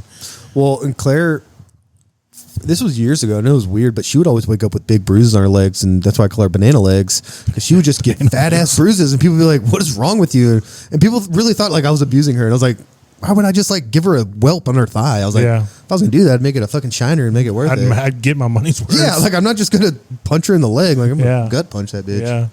Claire will never hear this, by the way. Golly, boy. Look at his little up to no good. Have you seen his new do? Look at him. I've seen it now. Little fucking broccoli headed. I didn't know what jokes I could make, so I didn't want to say anything. Hey, what socket did you put a fork in? What are you eating? Saki. Oh my God! What are you eating? High pitched. In a calm voice. What are you eating? Did you go to McDonald's? No. Why were you carrying a McDonald's bucket? No. That's a good question. It was mom. Busted. It was Your mom got a Happy Meal? for no reason. No There's reason. a reason. I don't. Okay. All right. Landry, who'd win in a fight between your mom and dad? These nuts. Oh, got him. Got him. Damn. Okay. All right, dude. Well, dude, it's 9:05. Hit the on house. a school night, dude. What are you doing, brother? You can't do that. Well, you can't Al Bundy it in his own garage. Yeah, I just wasn't ready for it. He just double-handed dipped down there. A man can't Al Bundy himself in his own garage. Maybe I'm the one who needs to leave then. Dude, Owen will just grab it and start twisting it. And I'm like, dude, what are you doing? You're gonna pull that thing off. Yeah, dude. he'll be playing a soccer game and you'll just see him stop. And he'll just start messing with him. I'm like, dude, do you have to go bathroom right now? It's like, no. It's like, well, quit grabbing it. Mid game, he's just pulling his pud. He will. He'll just stop and kind of like yank it. And I'm like, you got to go? No. I was like, well, then don't do it right now, man. That's hilarious. Oh shit! I probably missed some shows though, but yeah, we used to go. I definitely missed some shows. We used to go to that Metal Fest at Ridgely Theater in Fort Worth, and my buddies were in a band called My Son Executioner. And we got to go to their CD release party. That sounds familiar. Yeah, Billy Baxter was in it. They had this guy named Tommy that was the lead guitarist. This guy named like Bruno was the drummer. Zach was the singer. And then Cody Tatum filled in for Billy when he left. That's why it makes sense. Okay. I still had that CD too, man. I was at the CD release party and everything. Because I was good friends with Billy and Cody. Was that at Ridgely, you said? So every year was Metal Fest there. I got to go like 3 or 4 of those. I left one off. One of my favorite bands of all time is Sky's Airplane. Mm-hmm. They're a local. They were out of Fort Worth, and they kind of blew up kind of at the end of that MySpace era, like of music. I drug Brandon to one of those shows, and I'm pretty sure it was a Metal Fest at Ridgely, and they were there because they were from Fort Worth. They were a really good lineup. I mean, we saw God Forbid there, and they did a Wall of Death. That was the only time I ever got to see a legit Wall of Death. Yeah, and they like separated the crowd, and then that was my cue to like step back. Yeah, and then I think I went another year. I've been to some, like, there's a lot that I left off, but that Sky's Airplane show, I remember that because I drug Brandon there, and Brandon, that was not his scene back then. Like, he hated it, but he went for me. He broed down for me. And then there was a band that me and Ben were into. They were called Oh Sleeper. They're from Fort Worth. They kind of got big on the metal scene. They played there. They played a Metal Fest. I saw 311 and Korn. Oh hell yeah, dude! How would that not make the list?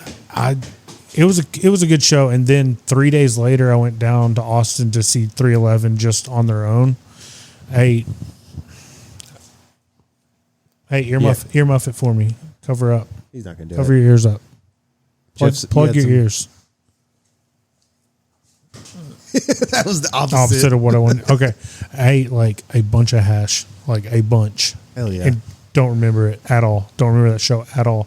It was like at Austin, like amphitheater or something like that, like something someplace really nice, like really good acoustics. I don't think I've ever seen a show outside of like Dallas Fort Worth. Like, oh no, that Fun Fest was in Austin, and we did that like 2 or 3 years. We saw Suicidal Tendencies there. Oh, cool. Man, they would have big names there. Damn, now I can't remember. The Sword was the big headliner one year. I could ask Zach, but yeah, we went 2 or 3 times to that because it was always around my birthday. It was always in November, and then they completely changed it. Oh, and the greatest show that me and Claire never got to go to was we love the band Pontiac. Nobody else really knows who that is, and they haven't put an album out in like 8 years. But it's these 3 brothers from Virginia that just lived on a farm together, and it was Pontiac. Pontiac was like the opening band. It was going to be Zach Wilde playing nothing but Black Sabbath covers. So it was Zach Sabbath, and then the headliner was going to be The Sword. And I was like, dude, this is the heaviest fucking show we could go to. And Claire was 9 months pregnant with Elizabeth, and she like thought she dislocated like a rib, and she was due I think Elizabeth was due in like 2 days, and we were just kind of skeptical about going. And then that happened to her, and she was like bedridden for like 2 days. So I couldn't go. Like she was like, you should just go without me. I was like, I'm not going to leave you here. You're like 9 months pregnant and bedridden. It's like, I can't go. And then Pontiac hasn't put out an album since, and they just brew beer now on their farm. It sucks. Well. But Pontiac, dude, Dialectic of Ignorance is their last album, and it's really, really good. I have to check it out. Yeah, and then after the Minus the Bear show, I kind of had the bug, and I'm like, all right, who's coming? Like, is there anybody coming anytime soon? And then the next week, so last week, the Used came for the 20th anniversary of their, and I thought about hitting you up, but it was like on a Wednesday or a Thursday, and I'm like, dude, that's a school night, work night. Like, I don't go to sleep till like after midnight anyway. Well, I didn't before I started walking, but I would have went. But yeah, it was the 20th anniversary of their and that's what debut. Me and Claire have to get on. Like, they're doing 25 year anniversary shows now. And the crowd is going to be like just nothing but middle-aged people like us. Yeah. You know, so I don't have to worry about like some dumbass kid like pissing me off. And they played House of Blues. I've never been there. I don't know if you know Robert Davis, but he went. He should. I saw pictures of it. Yeah, I did that because he got like a set list with his kid. Yeah, he took his kid, and so I saw him at Oddfest and talked to him for like a minute. Well, not even a minute. I said like 3 words to him. Dude, I know you got kids and stuff that night, or do you have something going on? But Purity Rings coming to Granada. Yeah, I forgot you mentioned that. Dude, that'll be a sick show. I want to see Crystal Castles. That's who reminds me of. Yeah. Just that kind of style of music where it's like bangers. Yep. Yep.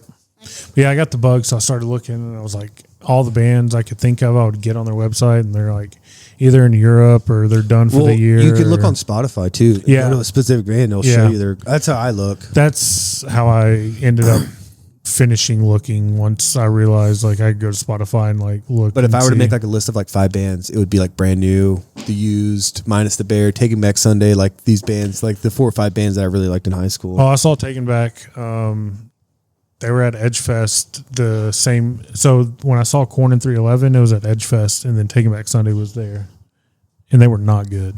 Really? They were That's not. disappointing. Maybe it's because it was at Toyota Stadium and it was outdoors, but they were not. I was excited and I was disappointed. They were not good. All right, hey, inside. Lauren gonna do our Big Brother segment? I don't know. Probably not. Let's just leave her out. I don't think she was into it. I didn't like that response. Yeah, anytime my wife says sure, I'm like, what's wrong? Like, what did I do wrong? Yeah. What do you mean sure? What do you mean sure? It's like if she responds with okay, like she hates when I do that. She's like, just don't say okay. You have to say something else. I'll say okay, bitch. That's it. All right, you got questions? Oh yeah. Well, I open my phone up there. I'll do questions first. Oh, fuck. Man, you got to give me a heads up. Okay. We follow the same formula every time. Questions come right after Mount Rushmore. Could you get away with murder? I want to say yeah, but probably not. I'd probably slip up. I could. You just got to like murder a stranger. Let's say like prostitutes or homeless people. Jesus. Okay. Well, you know what I mean. I asked Claire that. Her response was, "Oh my god." I was like, "Well, I'm not going to kill you because I would be immediately a suspect." You could leave no DNA and you could do it. Yeah. No cameras. Buy like a burner car. Wear gloves. Dump a body in somewhere like where no one's like put a homeless guy under a freeway. No one's going to notice anything's wrong with them. I'm wearing a wear. All right, we got him, guys. Come on, come get him. And this has been going for 7 years. 7 years. Playing the long game. But yeah, as long as you don't kill somebody you know. Are there any family sayings that stuck, like you were growing up, like mom or dad, grandma said something? Goddamn, yeah, probably. My grandma had a good one that always stuck with me. What's that? Well, she was a very like strong, tough, like Irish woman who was like widowed, you know, and like my dad's dad died when he was like 11. So my grandma had to raise both kids all by themselves. And she was like, you know, worked 2 jobs. My dad said she never went on a date after that. Like she's just real stern, tough woman. And she would always tell me that you're as good as anybody. You're better than most of them. So don't take shit from anybody. And that stuck with me forever. Yeah. My dad would tell me stuff like, you know, especially like getting ready for games, sports games. I'm like, oh, we're going to get beat. And he'd always tell me they put their pants on the same way you do. Just like terms of encouragement. So I'm gonna tell my kids that too, because like they'll be like, someone's mean to me or someone thinks they're better than me. I'll say, you're as good as any of them. You're better than most of them. So don't take shit from anybody. Yeah. She told me that when I was like 6 years old onward, and it always stuck with me. Yeah. One thing that my dad always says that he started saying that his mom would say, it's the same woman, was when you get up too fast and you get dizzy, you say, all the syrup went to one side of my head. I like that. Yeah, I probably have some that I don't. And he's back. I can't think of right now. I think he sees you. That I say. And when I catch it, either Lauren will say you sound like your dad, or I'll catch it. I'm like, fuck, I sound like my dad. Yeah. I just can't think of any right now. But yeah, there are some that have stuck with me. You'll think of them later. Yeah, I will.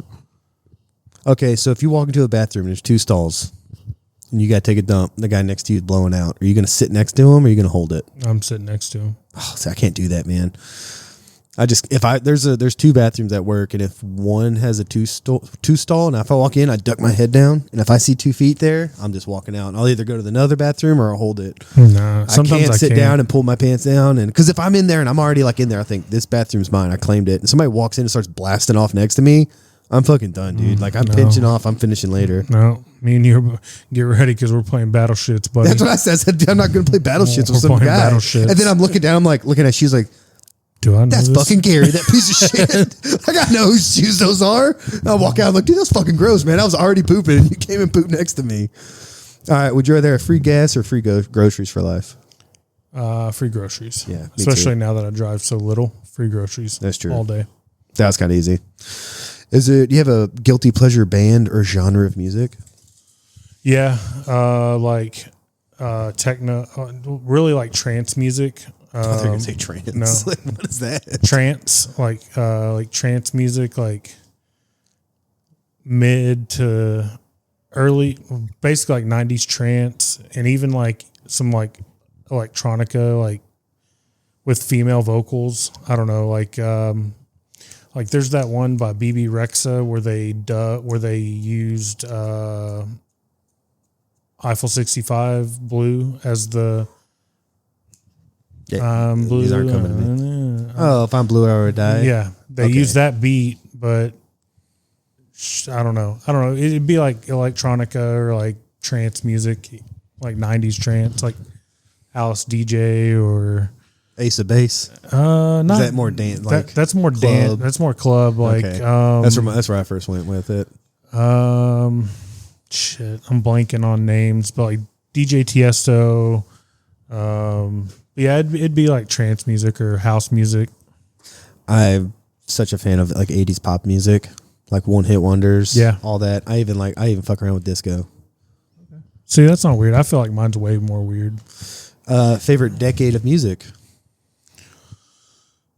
The aughts.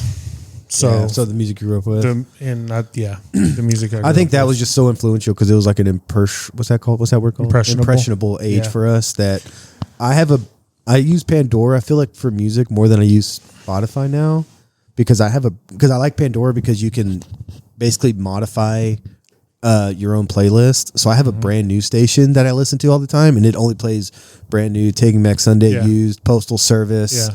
And if it comes up something I don't like, I immediately downvote it or thumbs down it, and I won't show up again.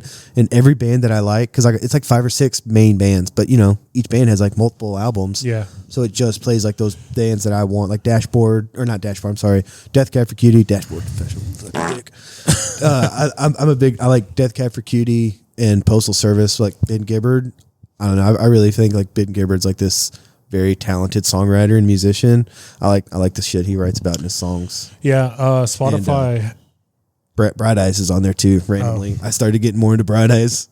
So Spotify has a feature now called DJ, and it's basically like, I guess it's like AI driven, and it'll take like your search histories and like your previous like plays or listens from years past. And he's basically a DJ, and he'll run through and he'll play like 4 or 5 songs. And then he's like, all right, coming up next, I've got a heavier mix for you. He actually tells you? Like, yeah. It's like an actual DJ, like, coming up next. Let me see if I can demonstrate it real quick, because right at the beginning, he'll talk and be like, this is so-and-so. Let me see. Okay. Next up, a few songs where the guitar will make you sit up and listen. Block Party first. Dude, it sounds like a cool black guy too. Well, that's a real voice. It is a black dude. Oh, so cool. Hey, get your fingers off those glizzies. I gotta. But And that's on Spotify? It's on Spotify. I never saw that. Yeah, it's just called. Oh, dude, Landry, bad boy. It's just called DJ. But yeah, and I always was like, I'm never gonna be the guy that just like gets stuck listening to the music that I like now. Like I'm always gonna be discovering new music. Nope. Dude, I'm a creature of comfort. Like I listen to brand new albums again and again. But the few bands that I have discovered was because of that DJ feature. Yeah. That's how I mean, that's a good way to find new stuff. Like she's always looking for like, they'll do those daily mixes. Yeah. And she was like, oh yeah, I just discovered all this new stuff. I'm like, what are you doing? Like, just listen to the same album just listen to Circa Survive or Alice in Chains Unplugged. Like that's all I listen to. Yeah. Like there's some bands that I've discovered through that DJ, like Sleep Token. You told me about them. Sleep Token, Dayseeker. There's a band called Era. There's probably a couple other ones I'm forgetting, but I found all them through that DJ feature on Spotify. All right, these are just food questions. I want to know your thoughts on these foods. As we are a food podcast. I turned that off in my back. Yeah, I'm back. Egg rolls. Love them. I fucking love egg rolls. Is that a question? Claire hates egg rolls. So when we have Chinese food, I can buy a 5-pack. I'll eat. I'm getting two. No, I'll eat 2, if not 3 of them, and then I'll take the rest with me to work the next day. And I'll eat 2 cold egg rolls on the road. Like I don't understand why they don't. Love egg rolls. Elite egg rolls. What? QT, off the roller. Really, bro, the best egg rolls. Really, dude. That Brookshire's growing up. Off of Villa, they had that little food stand. Or not, it was inside, but it was a Chinese food. Oh my god, Bourbon that was chicken. the best fucking Chinese food. Bourbon chicken, bro. Me and my mom, because my dad doesn't like it, and fuck my sisters. Me and my mom would just go there and get. They would fill your thing would be busting at the seams. It couldn't hardly close. Yeah, they would literally like force it closed. It'd be like some sweet lady named Darla just scooping in all this food. I wish I could be teleported back to like 1998 and get some of that Brookshire's bourbon chicken. Dude, that Brookshire's Chinese was the best I've ever had. Bro, but I'm telling you, I still talk about it to Claire because she never went there, and I was like, "You fucking missed out, dude." I'm telling you, go to QT. Dude, don't do that. He's gonna duct tape you. Go to QT and get their 2 for like $3.49. Get you 2 egg rolls from QT. I will. Okay. One more thing on egg rolls. We both love egg rolls, and since I'm trying to eat better, Lauren will make egg roll in a bowl. So it's essentially all the ingredients of an egg roll, but it's just without the fried batter. Yeah. Hit it with a little sriracha, a little soy. Fuck. Dude, it's so good. I was just speaking about your egg roll in a bowl and how good it is. That was code word though. He wasn't talking about real egg rolls. Are QT egg rolls not elite? Yeah, they're the best. Yeah. I would have never thought that gas station egg rolls. And then it's a gas station. Dude. No, my wife does that. I put mayonnaise. First of all, I put them on hard shell tacos with ground beef. Claire puts them on hot dogs. That's true. Speaking of hot dogs, I brought he was him, at an event tonight and brought me 2 hot dogs in his pocket. Yeah, that was nice of me. Did you ever try mayonnaise on steamed broccoli? No. Dude, she loves it. You've never even mentioned that to me. That's her thing. It's weird. And you're judging me literally from a higher ground. Look at you at your high point, judging me down here. Hey, she'll fuck with some Brookshire Chinese food, won't you? Oh, that was the best. Remember that was the best of the best. Remember back in the day? Yeah. I'll eat a gas station tuna sandwich. Well, yeah, look at you married. That's the equivalent of a gas station tuna Fuck sandwich. you, dude. Go fuck yourself. I'm Brookshire's Chinese food over here. Okay, I am the lead. Dude, that was a hard shot. That really hurt. I gotta go home now. Yeah, leave. Give me my shit back. I'm taking my hot dogs. Oh, shit. Okay, it's a food question. We're gonna see how you feel about these foods. All right, hold on. Stick around. Licorice. If it's a black jelly bean, I'll eat 1 or 2. Are jelly beans considered licorice? Or you just mean the flavor? Flavor. I'm talking about like Twizzlers, like the sticks. Yeah, give me Twizzlers, just the regular red ones. Not a Red Vines guy. Yeah. I'm not a Red Vines guy, and I'm not a black licorice guy. I'm not any licorice. Huh? What about a Twizzlers pull and peel? Pull and peel's okay. I'm not liking licorice. Pineapple on pizza. That's her. That's her shit. I think that's a female thing. If I saw a grown man ask for pineapple on a pizza, I don't know if we can be friends anymore. Dude, when she was pregnant, she loved it, and we ordered pizza one time, and I think I ordered online, and I just said, "Fuck this pizza up with pineapple." And when we got it, it was just fucking pineapple everywhere. And she loved you so much. She loved it. She loved it, dude. I don't like pineapple pizza. No. There's one type of pizza you like, and it is. None your bit. I mean, What's your favorite pizza? pepperoni. Yeah. Well, that's a classic. Yeah, you can't go wrong. All right. Zucchini. Love it. Dude, we started making zucchini recently. It's so good. She's the zucchini queen. I like zucchini. We started making it recently. I used to not like zoodles, but I've come around since, I'm trying to eat a little bit better. And she makes zoodles. That's good. Yeah, a light you go. tuna sandwich. Yeah, he likes Zucchini. That was a home Zucchini. run then with you guys. Yeah. That's something we recently started getting like a month ago. And yeah, we eat it all the time now. Oh, and speaking of, it's not really a saying, but my grandma, she used to say squash. She'd call it squash. Squash. My grandma called them tomatoes. Tomatoes. It was very country. Or wash rag. I put on my not new pants, but my pants for the first time in like months, and it had my grandma's funeral card on it. R.I.P. Huh? Oh, you're making pumpkin I bread? got one more. It was Fritos by themselves, just eating plain Fritos. I just said to someone on Monday as I was eating Fritos. Oh, I love them. They are an underrated. They are. They're delicious. I because we had chili recently, so I bought Fritos, and then I was just snacking, like eating Fritos. She's like, "What are you gonna do with those Fritos?" Like, I'm gonna eat them right now. And she's like, "That's so gross." You're fucking gross. Like, Fritos are delicious. You looking at me like that for it because you mentioned chili? Oh wait, do I have a chili? She story? loves. She loves. I don't love chili. I like chili. Okay. When it's cold, when it first gets cold, I want to make a chili, and then I'm done with it. Right? Yeah. Made it one time when we were first together. He's like, "Don't really like chili. Please don't make chili." You don't like chili? I think it's a supplemental food. Like you put it on something. Well, yeah, we got leftovers for like hot dogs now. Okay, fine. But if somebody sits there and just eats a bowl of chili with no crackers, no chips, nothing, I do that. It's a freakazoid. I put the Fritos. I sent that picture. I sent you a picture. Sour cream and cheese. Okay, but wait, we haven't gotten to the betrayal. Of what? So he said, Uh-oh. "Please don't make chili. I'm not a big chili guy. Whatever." Never made it again, Andrew. Never, because that's what kind of woman I am. And then one day, probably about 4 or 5 years ago, we were living in our old house. This man comes back from Chili's. No, HEB. Back from HEB with the whole ass chili kit. Because they were passing out samples. They had the And cart she set up. remembered all that Dude, for years later. I heard her bad. Like You know what? I never even made that damn they had the little carts out and they had a chili sample. I was like, fuck it. I was like, fuck, that's fucking good chili. I could eat a whole bowl of that. I brought it home, dude. She's never been more mad at me, more betrayed than when I brought I'll home a make chili you some kit. chili for your birthday. No, make it for her.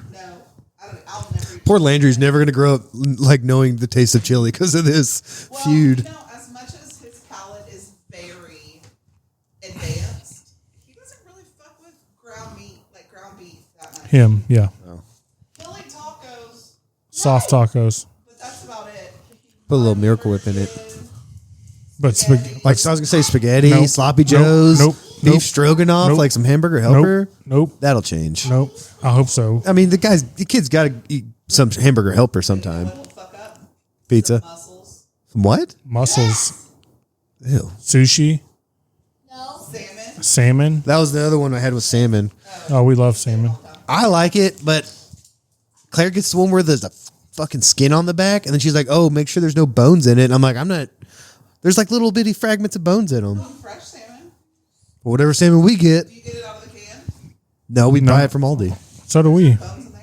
Oh, well, I haven't had it in like 6 years. Okay, so I used to make salmon patties out of canned salmon. Yeah, that'll have little vertebrae and stuff. Just pick them all out, and it pissed me off until I talked to my mom. She was like, "No, they're so thin." Yeah, I've had it stuck in my gums before though, and it like traumatized me. But now when I make salmon patties, I use fresh salmon. My mom used to always make salmon patties. Salmon Those patties are good. so good. I know dude. they are good. You should go to the pub when they have them on special. They're so good. Lauren picks out the bones. Some Yeah, okay. We were talking about going there. I forgot what day. Maybe it was like Oddfellows Day, and then they had their thing. But I don't know. We really wanted to go have lunch. he did Talking to me? Yeah. How am I supposed? I see like once every 6 months. Shout out Kimberly. Oh my god, it's beautiful. No, she can't hear that. It was a fart noise. Just because it was Kimberly, not you. Don't say that's my sister-in-law. It's because it's girls. Shout out Kimberly She can't hear you. at True Love. This isn't on right now. I turned it off when you came out. This has just been dead air. Okay, the next one. You want to hear this one? If asked, is there anyone you'd help get rid of a body? And it can't be like your wife, right? Because you'd help him out or her out. You'd help him out. So anyone else? No. I got 2 people. No. I'd help Matt and my sister Alicia. Only her. Because I feel like y'all would have a plan and we wouldn't get caught. My other sister, I wouldn't help her out. I'd be like, you're going to fuck this up. We're going to get caught. I think we could It's got to be somebody who knows what they're doing. I think we could add Alex. I think Alex would have a plan. Alex is going to be clever enough, though? I think he would have a plan. All right. And I think he'd stay on 10 toes down. I help my friends. Well, remember that. Landry's ride or die. Yeah. And we make dumb decisions. Well, then I wouldn't help him out then, dude. No. You can't make dumb decisions. I've been friends with him since kindergarten. What was that, 4 years? Yeah. 5 years. That's like half of my life. That is a long time when you put it that way. Yeah. That's half your life. Yeah. I've been with Claire for almost half my life now. I think next year will be the halfway point. What a love story. It all started when I was drunk and asked her out on MySpace. I figured you'd put her in a headlock and said, bitch, you're coming with me. No.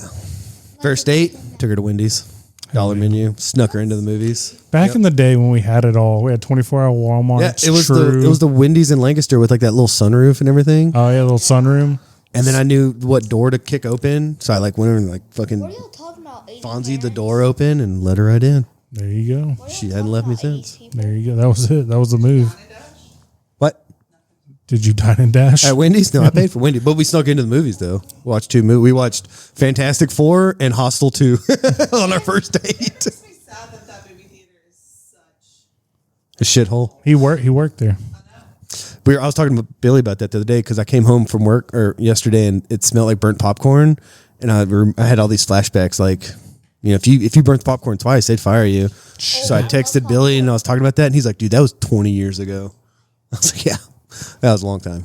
But a lot of good people there. Billy had an apartment right next to mine. So I'd be like 16 hanging out with all these older kids. Like I'd be the one to, hey, y'all can have $20. We'll buy some liquor and beer. You had an apartment at 16? No, Billy did. Because I was like, so these guys were like 18, 19, 20. And yeah, we had black friends. We had a guy that was like half Middle Eastern, half Mexican. So it's real cultured. You were diverse. Dude, it was good times. We used to drink 40s all the time and watch movies. Hell yeah. We would. There was a guy, I can't tell you about Johnny until little man leaves. But yeah, he was a recovered crackhead that was now an active alcoholic that did some unthinkable things. Jesus Christ. Yeah, it was pretty gross. Okay, so one time, him and my buddy John did ecstasy together, and John was like 18. Johnny's like 55. They fall asleep. John wakes up in the middle of the night, and Johnny's standing over him, just aggressively like jacking off like this 50-something-year-old black man. He's like, "What the fuck?" And he's like, "I don't know what I'm doing." He's like, "I'm high on drugs." So we never fucked with that dude again because that's who would buy his alcohol, you know. Because we were. I'd drive that dude up to Industrial Boulevard off 35. This 50-something-year-old black guy, recovering crack addict, To score? Yeah, to go buy liquor off Industrial Avenue in Dallas. Jesus. Or Industrial Boulevard. And I was like, yeah, that's the liquor store me and Johnny used to always go to. I was like, I should not have been giving that guy rides. Oh. And then like a year after I left that job is when I heard that story, and I was like, dude, I'd never. And they were at his apartment. I was like, why was John at his apartment in the first place? Yeah. All right, so if you had $20,000 and you had 1 weekend to spend it, but you couldn't buy stocks or lottery tickets lotto tickets are allowed. So you couldn't buy stocks and you couldn't buy a single item over $1,000. What would I buy? Yeah, you get. You're going to think I'm really lame, but I could buy a lot of parts for that, like under $1,000. Well, that's practical, and that's what Claire was saying. She's like, she'd just do a bunch of like home renovations and stuff. Like, could you pay stuff off? Could you pay debt off? I don't think Or is so it because that's not- a it lump takes the sum fun. payment. And it takes the fun out of See, it. I allowed lotto tickets because like I'm dropping like Ooh. $5,000 on lotto ticket, like scratch offs. I do some lotto tickets. I'd buy some parts for that, and then I'd go on a spree. Can the total bill be over 1,000 or just one single item? Yeah, no, that's cool because you get a bunch of stuff. I'd go to Harbor Freight and just go fucking nuts. Damn, you're such a man now. I'll go to Harbor Freight and just wander. Let's go. I'll just wander. Let's go. around. Let's go on Sunday. Cowboys Okay. going to play till Monday night. Okay, I'll I'm down. text you. All right. I would get a lot of trading cards too because I was like, I might, make money off of that. Yeah, get lotto it. tickets and trading Yeah. cards. And Claire's like, I'd be practical, and it's like, oh, I just bought trading cards. And scratch offs, like, I don't know. I forgot. I'd buy a new bassinet or a new basin for a sink. I'm buying football cards. This is a random one I thought of because this jingle is so stupid to me. But how much do you think the guy got paid who wrote the Febreze jingle? Do you know that jingle? No, it goes, yeah. That's it. It's and I was like, some guy got fucking paid. He probably was hungover, didn't do his job, came in on Monday and was like, pitched it as, And he gets residuals like every time it that's pays, Febreze. That's the probably. whole jingle. Yeah. It's like that guy makes more money off of residuals than I will work in a year. Because it goes da ba ba ba ba ba ba ba ba ba Febreze Yeah, or something that's like it. that. I was Yeah. like, that's the whole Yeah. fucking jingle. Because I was like, that is a pretty cool job if you could like write jingles. It's like Yeah. writing like greeting cards. Like it's good work, right? Like if Yeah. you can get it. But I was like, I always get pissed off because like some asshole's making money right now. Or I my- had to hear that stupid jingle. It reminds me of that scene from it's the one with was it Jason Segel, and he goes on a trip. Forgetting Sarah Marshall. Is it? Yeah, he Yeah, and he's jingles. like crying at he's like, go to therapy. I don't want Yeah. to. Everybody hates me. He did the sound for like the CSI show that Yeah. his girlfriend was on. Yeah. Claire and I saw that in theaters, and when he was writing that, it was like a Muppets Dracula. Yeah. Dude, we were so high, and when that came on the scene, like we couldn't stop laughing, and we laughed so long and so hard that by the time we were done laughing, we were literally the only ones like Still laughing, and we were like in tears. Like it was one of the funniest things I've ever seen in person. I was kind of embarrassed about. Oh, don't be embarrassed. Y'all are having a It's probably gonna be the Dracula song. Yeah, see. It's the one where he's at his fucking piano having a breakdown. Yeah, that's when he's at on the trip already. That's a really funny movie too. Like that guy Jason Segel had like a good moment of time where he was in like some he's a lead man. They're like I Love You Man. That was a really good movie. Oh yeah. Cause Peter, you suck. Peter, you suck. Peter, your music is fucking terrible. Peter, you suck. Peter, you suck. Peter, you don't do anything of value. Peter, you suck. Write some music, but instead you sit and write these bullshit songs. It's so self-loathing. Go see a psychiatrist. I hate the psychiatrist. Well, go see one anyway. I don't like the psychiatrist. You need to go see one. See a psychiatrist. I'm not going. Did you know I'm after not that going. he was in a Muppets movie and like did a lot of the music. Oh, did he? Yeah, he was like the star of a Muppets movie. Full circle. All right. What else you got? I think that was it. I think it's just Hills to Die On unless you had some questions. All right. I don't have questions. All right. So I think the only thing we got left is What about Hills to Die On, dude? Oh, you got Hills to Die On? I always got Hills to Die On. I All carry right. this segment, dude. All right. First one, I think Gen X is the best generation of musicians. Talent wise? Yeah. That was like basically from the 80s, 90s, and the early 2000s. So you had like the birth of hip hop, all the good rap, grunge, all the music we listened to, because I've looked it up. Most of those guys were born in like the late 70s. So those look tail end of Gen Xers. Like the guys from Brand New, Take 'Em Back Sunday. Yeah, probably, but Every good rapper that you can still think of. All the guys from the grunge era. are you talking about like individual talent, like on their instrument?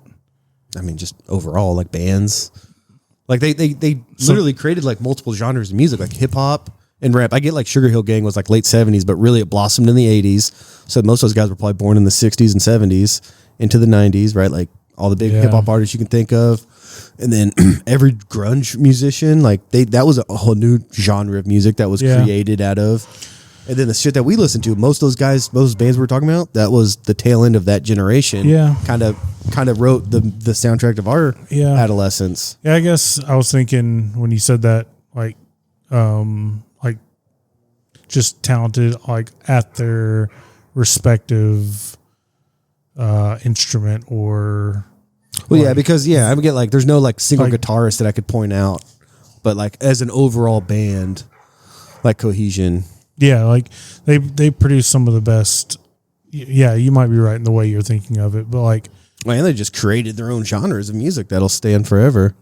Yeah, no, I agree with that. Let's see. I think a compilation of guys getting hit in the nuts will never not be funny. Nope. Because we'll watch AFE at least once a week, and they'll always do like a compilation, and I laugh louder and harder than anyone else in my family. And by the end of it, like I got tears down my face, and that and farts. Agreed, but if I could watch one of I'm watching guys get hit in the nuts, especially when they're like, like if it's like a dad doing a pinata and his kid just takes a wild swing. Yeah, never not going to be funny to me. No, you're right. Let's see. Would you shut the? I say if I'm letting you out or into a lane and you don't acknowledge me, I will cuss you out in my car. That gets on my nerves. If all you have to do is like a little finger up, appreciate that. And if you don't, I'd be like, well, fuck you, cunt. Like, go ahead and take over my spot. Yeah. Here I am being nice to you, and I'm just like bad mouthing like this grandma who did not acknowledge me. That pisses me off. Yeah. The tush push, the little football play for who's don't know. I said it's the equivalent of getting low and kicking someone in the legs repeatedly in like Street Fighter or Mortal Kombat. Technically, it's not illegal, but it's a bitch move. Yeah. Well, I just wish they would officiate it properly because they're offsides, dude. Well, not only are they offsides, but they recently instituted a rule to where basically for offensive tackles to not be able to gain an advantage, that they can't be lined up behind their head, can't be lined up behind the back of the center's head. So they can't get set too far back and get, to gain an advantage back. But if you see that formation, they're arced almost. Yeah. So like their tackles aren't in proper alignment and they're offside. And that play last week where it was a fumble that was ruled not a fumble, should have been a fumble because A, they were offside. B, that whistle hadn't blown when Thibodeau ripped the ball out of Jalen Hurts' hand. I'm just sick of seeing it. Like nobody likes to see that play. Like I know, like I think you should stop it. Like I don't want to be a bitch and say outlaw it, but officiate it correctly. Make them run it correctly. Yeah, and if they are off, then it's a 5-yard penalty, and then they won't run the play anymore. Yep. So you don't have to ban it; just call it properly. Yeah, and give them a 5 yards back, and then they won't run the play anymore. Hold on. I got door-to-door solicitors or just telemarketers who come to your door, and they are the mosquitoes of the working world. Yeah, I don't see how and why that's a thing in 2025. I fucking hate it, dude. Like, I answered the door the other day, and Claire thinks I'm rude, but I just got home from work. So, it's like 6:30, and someone's knocking on my door, and I opened it. He gives me his whole spiel, and I'm like, dude, I just got home from work. We're sitting down to eat. I'm good. I said, have a good day. And I just shut the door. And she's like, you're not going to listen to what he says? I said, nope. I'm not buying or listening to whatever the fuck he wants to say. I was like, I just saved him time. And it happened in Walmart not last time. It was like months ago, but this kind of got weird because the guy was like being halfway aggressive with me because he's in the middle of the lane, right? And we were in a hurry. I remember that was the day we got Millie. So we're getting all this stuff. And he's like, hey, let me ask you about this. And I was like, no, we're good. We're in a hurry. He's like, oh, you don't want to save any money? And I was like, no, I guess not. He's like, oh, okay, well then, he said something like, I guess your family's not, you don't want to save enough money for your family. And I said, I guess not, dude. And I just walked away. Crossing the line. Yeah. And Claire was like, why were you like that? I was like, the first time I sold him was like, no, we're good. Thank you. And then he said something else. And then we said like 3 things back and forth. And I said, I never cussed at him. I didn't raise my voice. I said, I never stopped walking. This guy kept talking. And I would just turn my head and I'd be like, I was like, we don't want whatever you're selling. He's like, oh, I guess you don't want to save your family, or you don't want to save your family some money. I said, no, I guess not. And I just kept walking. She's like, that was kind of rude. And I was like, he was fucking rude. I told him I wasn't interested. See, that's when I would have turned around. Like, yeah, he brought up my family about saving money for my family. I would have turned around at that point and said something to him. And I was like, dude, I'm not here to fucking buy whatever you're selling at a Walmart. We were getting dog food and getting out. So 2 things I use to get out of that scenario. First of all, when I see it ahead of it, like when I see it ahead, we just go down an aisle and then just take the long way. if it's too late and they grab me and they're with AT&T and like, oh, hey, by the way, who's, or usually it's like Reliant. Who do you have for your electricity provider? Like, oh, hey, we have Reliant. Oh, all right, cool. See you later. Yeah, just say you have whatever you're selling. I already have it. Who's your cell phone with? Oh, we actually use you guys. That's it. Boom, stops it. We're on our way. Yeah, that guy pissed me off though because he like went back and forth with me like 3 times. That shouldn't be allowed. Like I don't want to fucking be. As I said, I'm not here to listen to whatever you're fucking selling, man. Yeah. We were very like we knew exactly what we need and we were in and out really quickly. So I'll just pull Lauren into an aisle because I'll see it way down. I'm just like, nope, we're going the long way. Yeah, like Target, around. they'll do it right there at the electronics. It's always like you said, like AT&T. Like, who's your provider? I said, you guys. Yeah, I was like, we're good, thank you. This one because I always hear like guys on motorcycles, right? I've never heard a guy on a motorcycle play good music. It's always like fucking Huba Stank or some Breaking Benjamin or Five Finger Death Punch. I'm like, dude, that is not good music. And they fucking blast it. Like they are so cool. Yeah. They're throttling their engine and they're playing some bullshit music that I don't fucking like at all. Dude. They never have good taste in music. Anytime I hear Huba Stank, I think of the scene from The League where Rafi's at the bar that they normally hang out at and they don't want him around.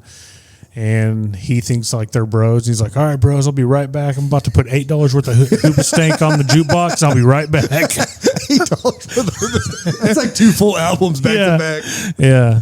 Oh, that's like Middle Eastern guy, right? The curly hair. Yeah, Rafi. And then right, it's Ruxin's brother-in-law, and they're like, God damn it, Ruxin. Why did you tell him where we were at? Dude, who's the guy from that show that lied about being on 9/11? Oh, fuck, what's that had his name? to just ruined his career. He hadn't done much. Because that was like a lie that he perpetrated for on like stage decades. Like, he talked about it for like, well, not maybe 10 or 15 years though. Yeah, I forget his name. Paul. No, it was just such an unnecessary lie too. Yeah, that's what was weird because I remember thinking like or hearing that he actually was in New York, but he was like on. I don't even know if he was in Manhattan at the time. He's on a subway somewhere. Yeah, and then it's like he just made this whole story up, or he was in a subway getting a sandwich. I don't know, something like that. He was in a subway or on a subway, something. But it's still one of my favorite shows of all time. Here's like a couple of radical propositions I have, right? And you'd have to make changes in Washington. But instead of giving, like we talk about money to other countries, right? Like we give Israel enough money, they have free healthcare and they have free college, cut off funding to other countries. Instead of getting free healthcare to all the citizens in America, because they'll never do that, why not give free healthcare to the children? From the moment they're born until the day they're 18, the children at least covered with healthcare. So there's no parents that have to, like, if your kid, those are such sad stories when their kids get this terrible disease or cancer, and parents will go financially broke and in ruin with debt to pay for, and like, it's just to save your kid, right? And I'm like, what politician would be against giving just children, and the day you turn 18, you're cut off. You got to go get a job. Okay. Welcome to the real world. But from the day you're born, right? Like mom's labor costs covered till the day you're 18, every hospital visit. And you can pay optional for vision and dental. That can be on the parent because that's cheap. Or I pay like $8 a month for that. But free healthcare for children. What soulless piece of shit is going to be against giving free healthcare to children? The same people get upset about food stamps. No, about feeding kids lunches. Yeah, that's cool. That's so stupid, dude. Like, why do my tax dollars got to pay? It's like, dude, your tax dollars pay for other like all this other terrible shit in the world. Just let Steven have a free fucking hamburger. Yeah, we just funded a genocide in Angola, but go on. Yeah, they get torn up about the weirdest stuff. And I'm like, look, I already pay taxes. I'm okay with it to an extent, but at least let my money do things that I believe in, like feeding hungry children and letting parents not go in crippling debt caring for their sick children. Yeah, that's the other radical thing we're going to do is, so when I'm president, 2028, here we come, we're going to release the Epstein list. Okay. Publicly announce it on television. Anyone who's alive when it gets announced, we're going to take them out, right? Yep. Public executions. Hell yeah. We're going to have guillotines and gallows, baby. I'm bricked. And anyone who is already dead, right? We're going to tax your family 99%. We're going to take all your wealth. We're going to give reparations to the victims. And the rest of the money is going to fund the healthcare for children. Because it's all just millionaires and billionaires that fuck these kids. So what do I care? Take all their money, give it to the victims, and whatever's left over, we're going to pay, because most of it's going to be left over. We're going to have billions of dollars. We're going to pay for healthcare for children. Got my vote. Yeah, that's my radical political story. One other thing was, why is the name Thomas spelled THOMAS, but to shorten it to Tom, they dropped the H? I don't know. Well, that made me think, like, instead of Andrew, I would be Drew, but it would be DRU. And then I had like this whole side character, like, I'm smoking menthols. Fucking shit. I've been invited to multiple cookouts. Okay.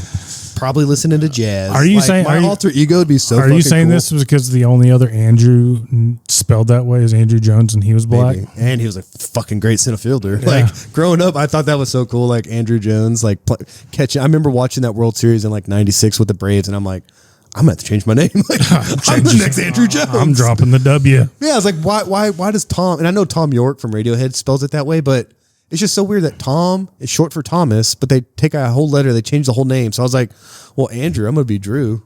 I'm gonna be fucking cool, dude. I probably got a black friend that let me borrow a do-rag and took a picture with me, and that's like my profile picture.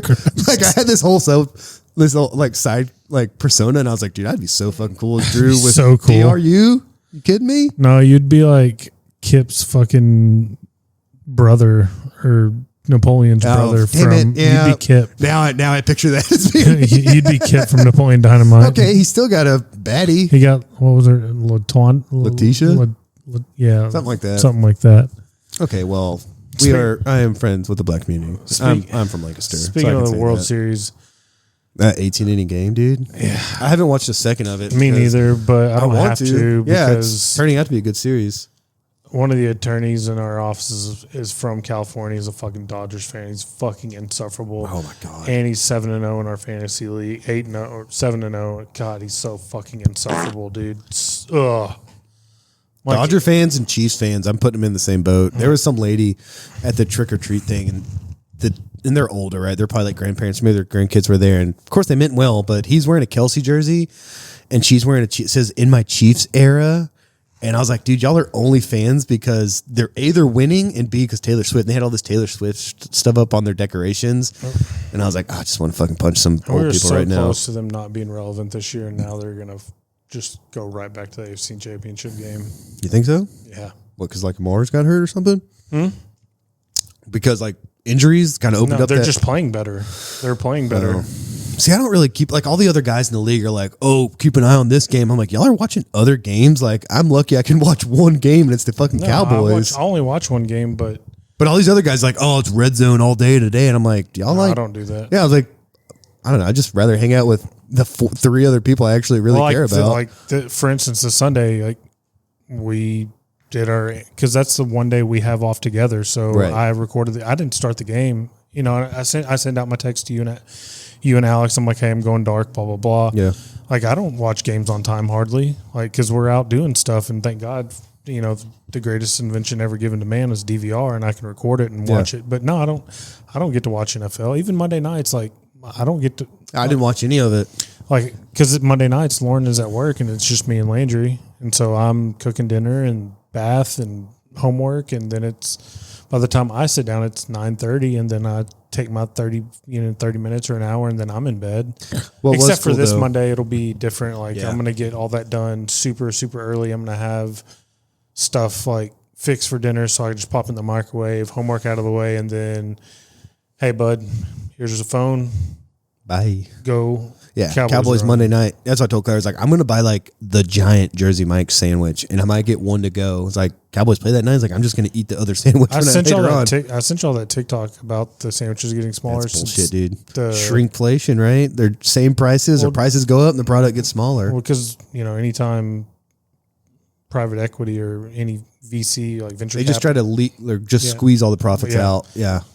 But I had Jersey Mike's, not last week, but the week before that and the week before that, I had Jersey Mike's twice, 2 Sundays in a row. I sent y'all pictures. Like, I forget what game it was we lost. I was like, this is how I'm coping.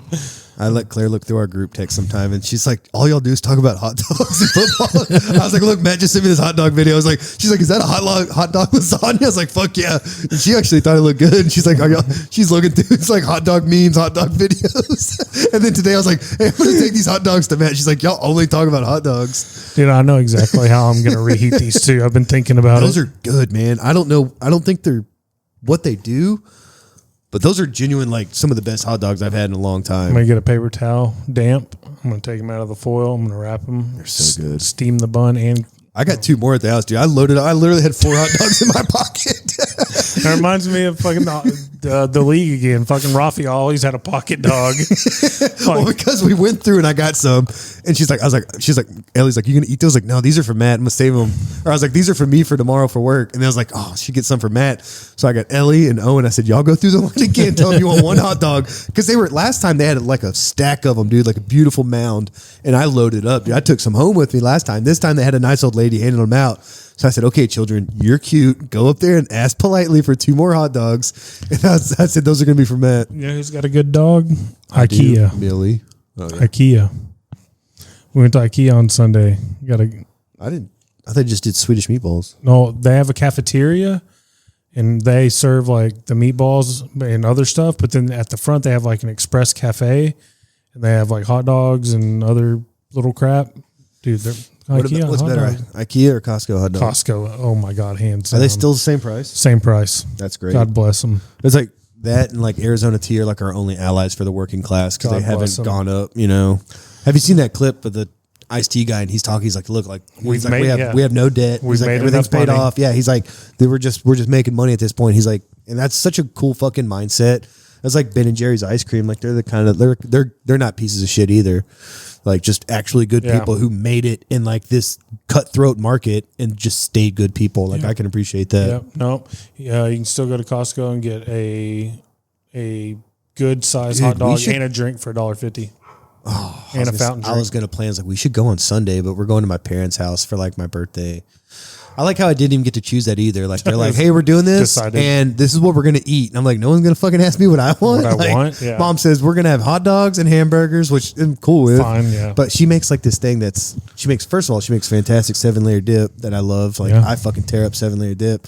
But she makes this. It's very like Midwest of her. It's called a tater tot casserole. Oh, we make it's very familiar. I that's what I always eat for my birthday, and I was gonna request it if she asked, but she goes, "Yeah, this is what we're gonna do, and we're gonna do it about this time." And I was okay, like very familiar with tater tot casserole. I fucking love tater tot casserole. We do that with like just rice and green beans, and I'll like just mix it all together like I'm in the military. Yeah, put some Tabasco on it, and I just scoop that shit down. Oh yeah. A couple big boys over here talking about food again. We are a food podcast. We went straight to hot dogs and tater tot casserole. One more, and then we can move on. Okay. The new Italian food spot at the north end of town by Cancun's. I don't know if you are aware of it. But I don't even go that far down, dude. I stop at Campizanos. Ellis County, that stops. But take a trip down there. There's a place called Roma's. It's right there where. Oh, I've heard of that. Dude, it's fucking. I think I've heard actually good things about it too. It's really good. We went a few weeks back. I want to go to Atwoods because that's right there, right? It's in that little out area. Mm-hmm. Like, I was like, I like going to Atwoods growing up. They had one in Corsicana that where my grandma lived. Yeah, Atwoods is cool. I'd like to go there sometime. It's my birthday, so maybe I will. Yeah, do what you want. Treat yourself. And it's Paul's birthday. Happy birthday, Paul. Happy birthday, Paul. When's this episode coming out? Tomorrow? Hopefully, yeah. That'd be dope because I'm going to finish my book. It's got like an hour left, and then I need to listen to this. We need to stretch this out for like 3 more hours so I can get it on the road. Okay, so if we're done with questions, hills, and food. Let's Big Brother wrapped up. Yeah. Ashley ended up winning with the final 3 of Vince, Morgan, and Ashley. I'm not good with that. I think she was the least deserving. And I get what you said about we don't know what happened on the live cams, but apparently she did a ton on the feeds, and that's what really kind of planted seeds. And I don't know. To me, she was a floater the whole season. Yeah, I agree. And the fact that Rachel voted for a floater, like gleefully voted for a floater, is just so fucking hypocritical that it makes me lose respect for her. And Morgan would have won, right? Morgan really did manipulate people, and she got Vince. Got Vince to basically, dude. You showed me that picture of his girlfriend. His girlfriend was fucking really pretty. Yeah, way prettier and less veiny than Morgan was. Less veiny, dude. Morgan's got the body of like a junior high boy with way more veins. I mean, she's pretty, right? But I'm like, I'm not cuddling up. That's not going to keep you warm enough. No, in the wintertime. Hurt you. Oh, who the fuck is this? No, you're good. That's it. What? Who's that? All right, yeah. So we're back. So just got the fucking shit scared out of us by my neighbor. What's his name? Andres. Hey, that's Andrew in Spanish. Is it? Yeah, dude. Oh, okay. That's like the only two sentences I could say. Yeah, Andres. Mi nombre es Andres, and oh fuck, I forgot the other one. It was had S with the That's the bathroom. only sentence. Something el baño. Fuck it, I forgot. Don't- Donde es el baño? Where's the bathroom? Those are the only two things I could say. No, that was Andres. He's a Hell neighbor. yeah. He's a good kid. Senior in high school, working a job, got a little girlfriend. He's doing okay. He's a good Scaring kid. two middle-aged men in a garage. I just wonder what goes going through his head, like walking up on two middle-aged white dudes making a podcast. This is the and whitest thing we could do right now. and then I just brought out some pumpkin Yeah. bread that Lauren. We're the most basic fucking white people. So yeah, Big Brother Ashley winning. Yeah, apparently she did a lot behind the scenes. Vince came across very, very cry, very whiny. But to He me, was the biggest fucking cry I think I've ever seen on Big Brother. But to to the point me- where it was embarrassing. But to me, I don't know. To me, he was playing Big Brother. Like he was Mhm. trying to manipulate every situation. He was trying to play every single angle, He had lie, and do whatever he had to. To me, that's Big Brother. He had like 6 final twos, and he still Yeah. made it to finale night. He Yeah. reminded me of Paul. Yeah. Paul was the same way. Paul played a great Yeah. game both seasons. Everybody loved him, but it was a bitter jury. Yep. Nobody liked him because he was cutthroat and got rid of them all. So when it came to jury night, that's how he lost to Josh and Nicole. Yep. Neither of them should have won. Paul should have won twice. Yep. Totally agree. But yeah, I just think that that's like the new way of playing Big Brother is jury management and then making a great speech at the end, which I fucking hate because jury management is I never voted you out or I never nominated you. Yeah, because you didn't fucking win anything. Like Vince was out here winning comps, backdooring people, burning bridges, lying to your face. That's what Big Brother is. That's what I and totally that's agree. old school Big Brother is. Totally He's agree. like, because in his final speech, he was like, I was HOH like, what, 4 or 5 times? He's yeah. like, I nominated like over half the house. I had final twos with like a third of y'all, and I'm here. Yeah. And all Ashley did was cling on to Rachel and then cling to, got in good with what was it called? What was the judges? The judges. You know, I mean, she just kind of attached herself to people, and then at She the floated. end, she made a great speech. Though she crushed that speech. That's what I told Claire. At the end, I was like, "It's going to come down to the speech again." He's fumbling, and you could tell they didn't like him. They were asking him really personal questions, like, and then they were giving her kind of more softballs. Oh, for And then sure. for him, it was like bitter jury. It was very bitter, and I was like, it was literally just people pissed off because he played Big Brother, and they were hurt about it. Yeah, and that's 20 years ago. It would have been like hands down, Vince was going to win because. Man, Yeah. he lied to everybody and he still made it. Yep. That's what Big Brother is. Yeah, yeah, I thought he was my favorite, even though he whined a lot and He cried a lot so much, dude. It was embarrassing. But I don't know if you're on the Big Brother subreddit, but he finally put out like a 20-minute like Q&A like kind of statement release thing, and he basically said like, yeah, like when you're in there, like you think. You watch the show and then you talk about it with your friends and you think it's one thing, but when you get in there, it's different. And he's like, Yeah. I concentrated too hard on just staying in the house rather than like actually playing Big Brother. And I allowed my emotions to, and he owned up to a lot of what he did. And I think if he would have made that speech on finale night, he might have swayed a couple of those votes. Yeah, he should have just, put it in the fact, like, I paid Big Brother. I'm sorry that you're upset, but I just tried to play the best Big Brother game that I could play. Because people that are like our age that have grown up watching this show, watched it for 20 years, like that's how you play Big Brother. Yeah. It's not just, I'm going to wait in the shadows. I'm going to let someone else be this big hitter and make these big moves. And then I'm going to Shields. come out. Yeah, I'm going to let the shield stay in. And then once we get down to like final 4, I'm really going to, I'm going to show that I can play. Yeah. That's not how you play Big Brother, dude. Yeah. You got to make big, bold moves. Yeah, no, we're, the BB bug bit her pretty hard. So I tried starting her out on 2. She couldn't handle 2. Cause couldn't handle it. I tried to show her, like Dr. Will and cause, and Boogie, cause Dr. Will always makes an appearance on finale night. And I was like, hey, this is kind of like the start of, cause BB1 was just something That totally was a true different. experiment. Like they were Yeah. really trying to figure shit out. You got Chilltown. Chilltown. But she They wasn't call really, each other on the phone. Yeah. Hey, I always thought that was so funny. I was like 12 years old watching that. Yeah. Those are the coolest guys. Yeah, no, she kind of lost interest, and I was like, all right, we'll start at 6. So we're about halfway through season 6 now. That's what's cool. Is you And I can was really like- pick some good seasons. I was like, back then, like they had to earn their fucking food. Like they had food comps. See, and I remember there used to be stuff where like America could vote, and you could be like, they Yeah. would eat like the weirdest shit. Yeah. You get to vote on that, and I would text in, make them eat like eels or something for the week. Yeah. It'd be something Yeah. random. Like I miss shit like that.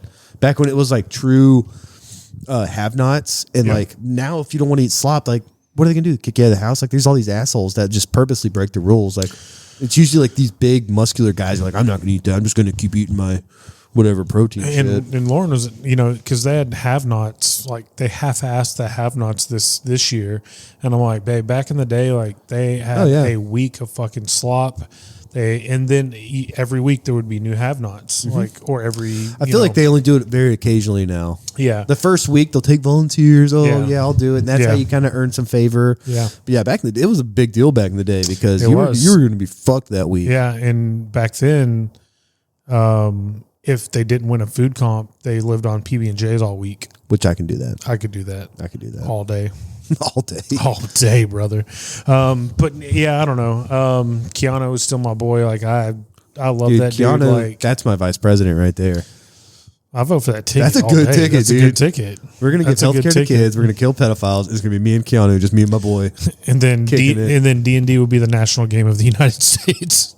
Oh, I was like, I don't even play D&D. No, he Dude, does. We're playing that in the ballroom. Lauren doesn't know it, but are you familiar with Cameo? Yeah, you're going to get a Keanu. I'm going to get Lauren a Keanu cameo for her birthday. Her When's her birthday's birthday? in February. Oh. And I think he's only charging like $50. I was going to say, some of them are like, for the experience, Yeah. dude, that's $50 worth it. So it's going to be like personalized, like, hey, Lauren. Is it a live call or is it pre-recorded? I think it's pre-recorded. Okay. I kind of So- might prefer that because I'd be like, I'd probably be blushing Yeah. like a fucking fangirl. Because he's lives in McKinney. Yeah. And she was like, do you think like he'll come back and do live events? I'm like, yeah, like that's how they make their money. Like Yeah. he's going to come back and make appearances. She's like, I want to go. And then I saw that they were doing like cameos. I was like, I'm going to get her a fucking cameo for her birthday. That's awesome, dude. Keanu's just like a good person. Yeah, he's just a good dude. And then after, like I heard about like everything with like his dad and stuff and like being sick and all that. I was like, I really want he's just, man, he get thrown up on that block so many times. And then what really fucked him was when they were in that like little dungeon room and it was him and Vince and they were holding like the swords against the plate. Like he just got too cocky. He was talking. He got too cocky. was too talkative, man. He got too cocky. Yeah. That was the week. So Vince And- got him out, right? See, Vince made some big fucking He moves, did, dude. Vince kind of got, I don't know. He got screwed. He's in the same category as Paul. Like I said, like he was the rightful winner. Once Morgan was out, Yeah. I was like, oh, well, now Vince can win. But he fumbled his speech. She didn't. That's really what it came down to. And bitter jury. Well, and then it was kind of decided, like, I think that it's come out like in interviews. I don't know if it was Rachel or somebody, but they said basically our decision was whoever got Morgan out was going to win. See, that's so stupid. And That means I can and go Ashley- 83 days and not do anything until the last day, and Yeah. I'm going to win 750,000. Where this guy was literally playing both sides. You know how difficult that's got to entire- be to carry those lies around for 80 something days. Yeah. That's stupid to me. And, like, and Lauren hated, like, she didn't hate him, but she's like, anytime she would say something like, babe, wait until I show you the history of Big Brother and you'll understand, Yeah. like, he was playing. he was the only one. And Morgan, fucking- Morgan really did. Yeah. Morgan would have won, in my opinion, because she was good. She was able to. Because we're talking about all the shit Vince did. Well, she was manipulating Vince the whole Yes. time. Yes. So if you think he was good, well, wait till you see what she was doing to him. Yeah. The update, Vince and his chick are on a break. Who Well, thought? I think they're Who- done. who would have And then known? I think Vince and Morgan are now back in communication per the BB subreddit. That fool lost 750,000, then And a- downgraded his And a dime piece. Dude, she was really pretty in that picture you Yeah. sent me. And all I could think about was like Morgan's probably got veins in her fucking chest and on her butt. Probably she's probably got butt veins. I've never even seen that before, but I bet she's got them. Dude, she fucking. I bet she doesn't have a problem at a blood bank finding an IV. Nope. Getting that in there. Take your pick. And we shit on her a lot. I mean, she was pretty. Like Yeah. she's not like some hideous person, but Wait, and you got to think she was a But she's like that psycho girlfriend that if you break up with her, she's like, you're never getting rid of me. You know what I mean? Like, find you. yeah, that's what I think of. I was like, she is the kind of person I was like, you don't want to upset her and break up with her. Yeah. But you got to think like her physique, she was a. When she talked about it a lot. When people claim like, oh, I was a D, like, no, I look at her and I'm like, yeah, she was probably. Well, she was like a D1. long, She was like a runner, she like was a long probably distance runner. I could see that, or track in some way. Yeah, well, she was a track. Now I want a D1 like volleyball player. That's my kind of sport. Then if my girl's gonna play, I'll take a former volleyball player. So sad BB's over, but I'm getting to relive BB through Lauren. And you mentioned maybe a winter season. Yeah, that's what was rumored on the subreddit. I don't know why they don't. Like they literally could do it twice a year. Yeah, like Survivor. Survivor's on like season 38 or 39. 50. They're in the 50s. Oh my god, that's just so stupid. They're in the then 50s. they do 2 a year. They do 2 a year. Yeah, because it's been they just think about this. I think we've mentioned before, but CBS just hit the biggest Grand Slam in 1 year. They had Big Brother come out, Survivor, and Amazing Race. Yep. And those are the only three competitive like that reality shows that survived. The other ones are more like singing competitions. I get that, but just 3 fucking home runs in a row. Yep. In 1 year. All right, you want to talk? You want to talk about depressing stuff? We're still second in the division, which is weird. You want to get the depression out of the way? Let's just talk Cowboys real quick. What are we? 3-4-1. Yeah. 3-4-1. Lost 2 games we shouldn't. Tied a game we shouldn't. It's just been a weird year. The defense. I have no words for the defense. I have a word. Pretty fucking bad. No, I mean, Is that 3 words? That doesn't even cover it. Just terrible. And people say fire Eberflus, but that won't fix it because we don't. It'll send a message though that we're at least trying something different. You know what? I think it will like actually kind of interject into the. I don't think we have NFL caliber players on the defense. I don't think there's. I don't either. I don't think there's one. I don't think there's one. No, I'm trying to think. Overshown when he comes back. Bland does stuff that you don't recognize. Like Bland will make like open field tackles that Diggs just won't even fucking attempt. Okay, I'll give you Bland. Bland. Overshown is an unknown because he blew out everything in his knee.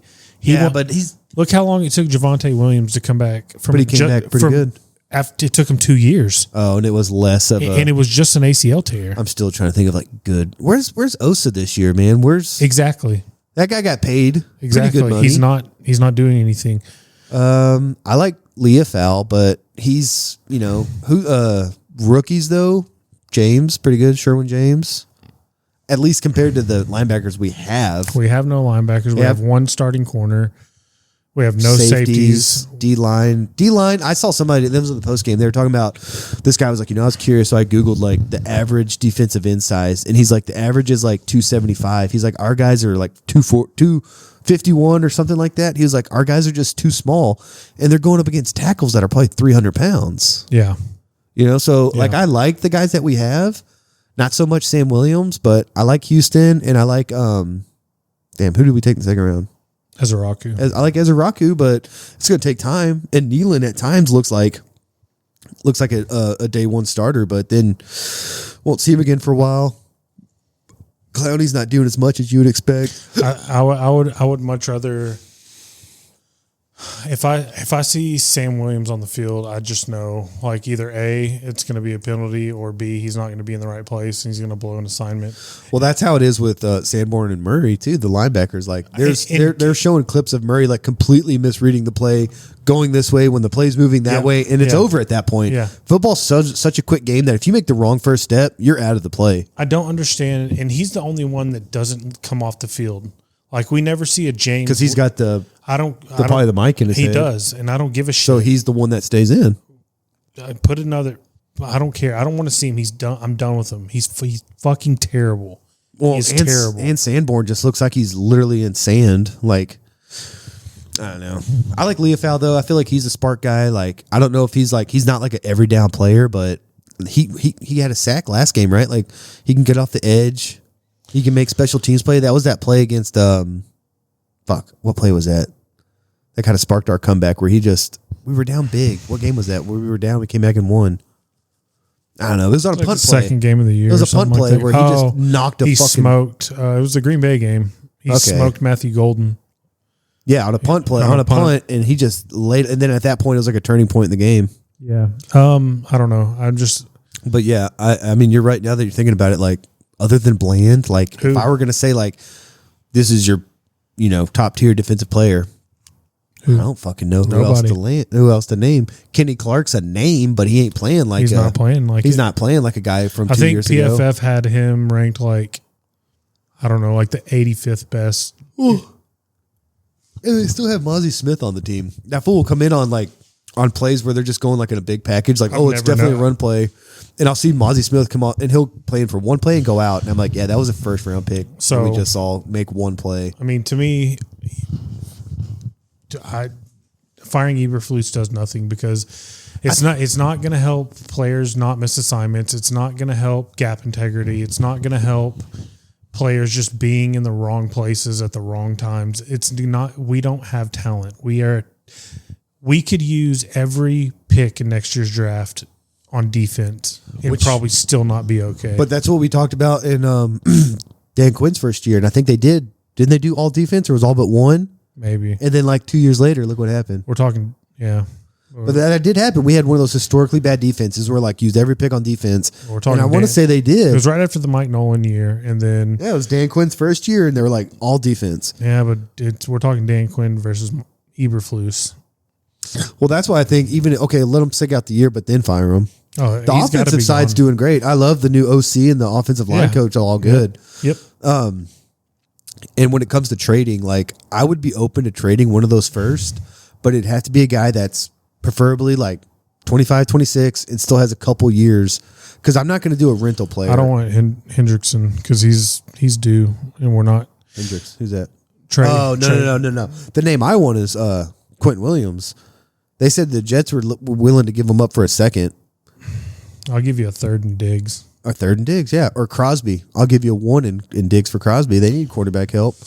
But it's one of those two guys because both of them are under contract and they're both young enough to where they're going to get, you're not just renting a guy at that point. You're now adding a player for the next 2 or 3 years. Yeah. And if it's a hit the ground running player, and I don't trust the Cowboys drafting defensive linemen, specifically defensive, other than Parsons and D. Ware. When's the last hit?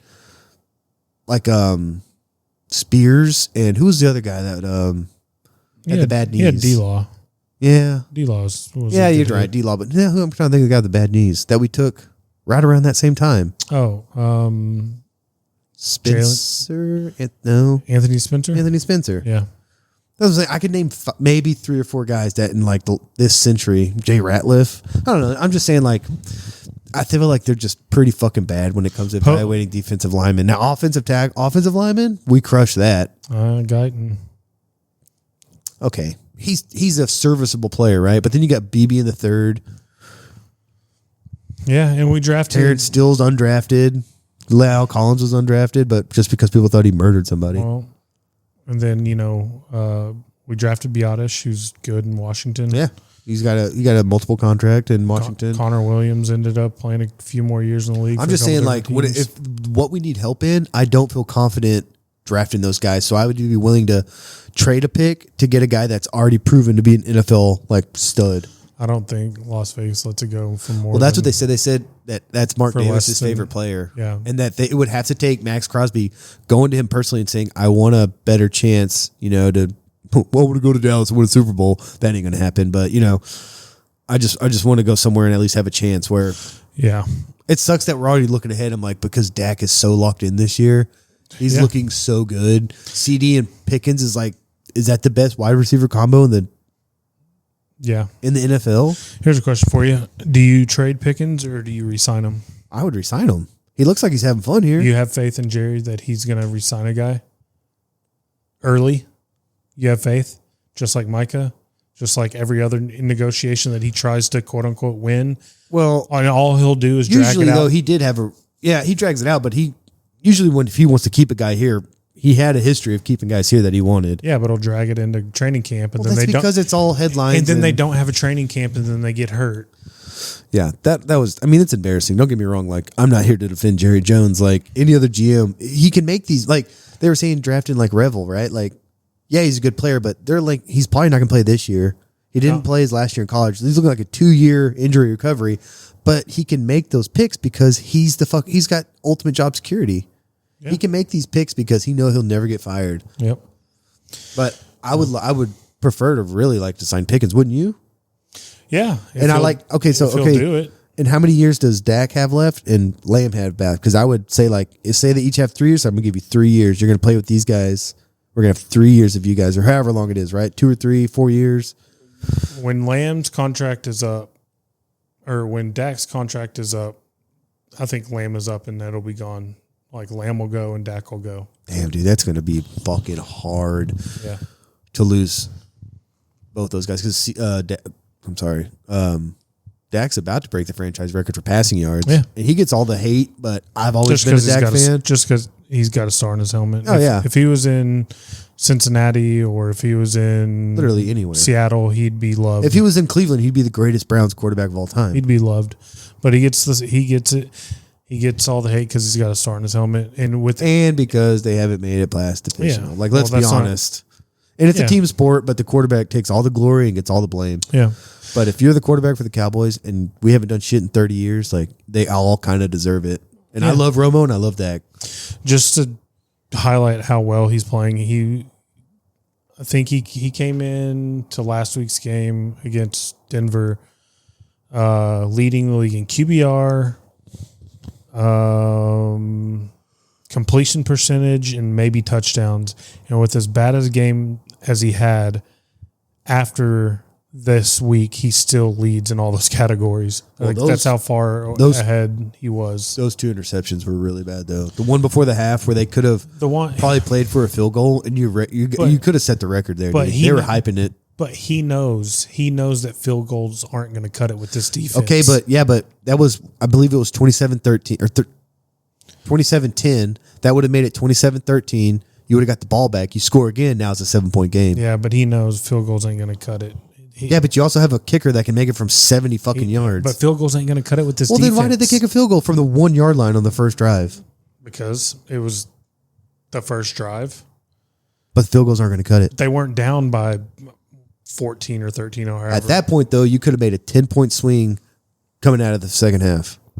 No, I just think he knows. So you'd rather him force a No. So what was the right play then there? Was it to try to go downfield or was it try to like No, because there was only like 10 15 seconds I'm giving left. you the rationale of what he's thinking. He knows his defense can't stop anybody, and 3 points does you no good with this defense. Or you can at least have the morale boost of saying, hey, we got points on the board. We're getting the ball coming out of the second half. We're going to go back and score once Yeah, again. and And then we're one stop away from getting the ball back. What was it, 44-22?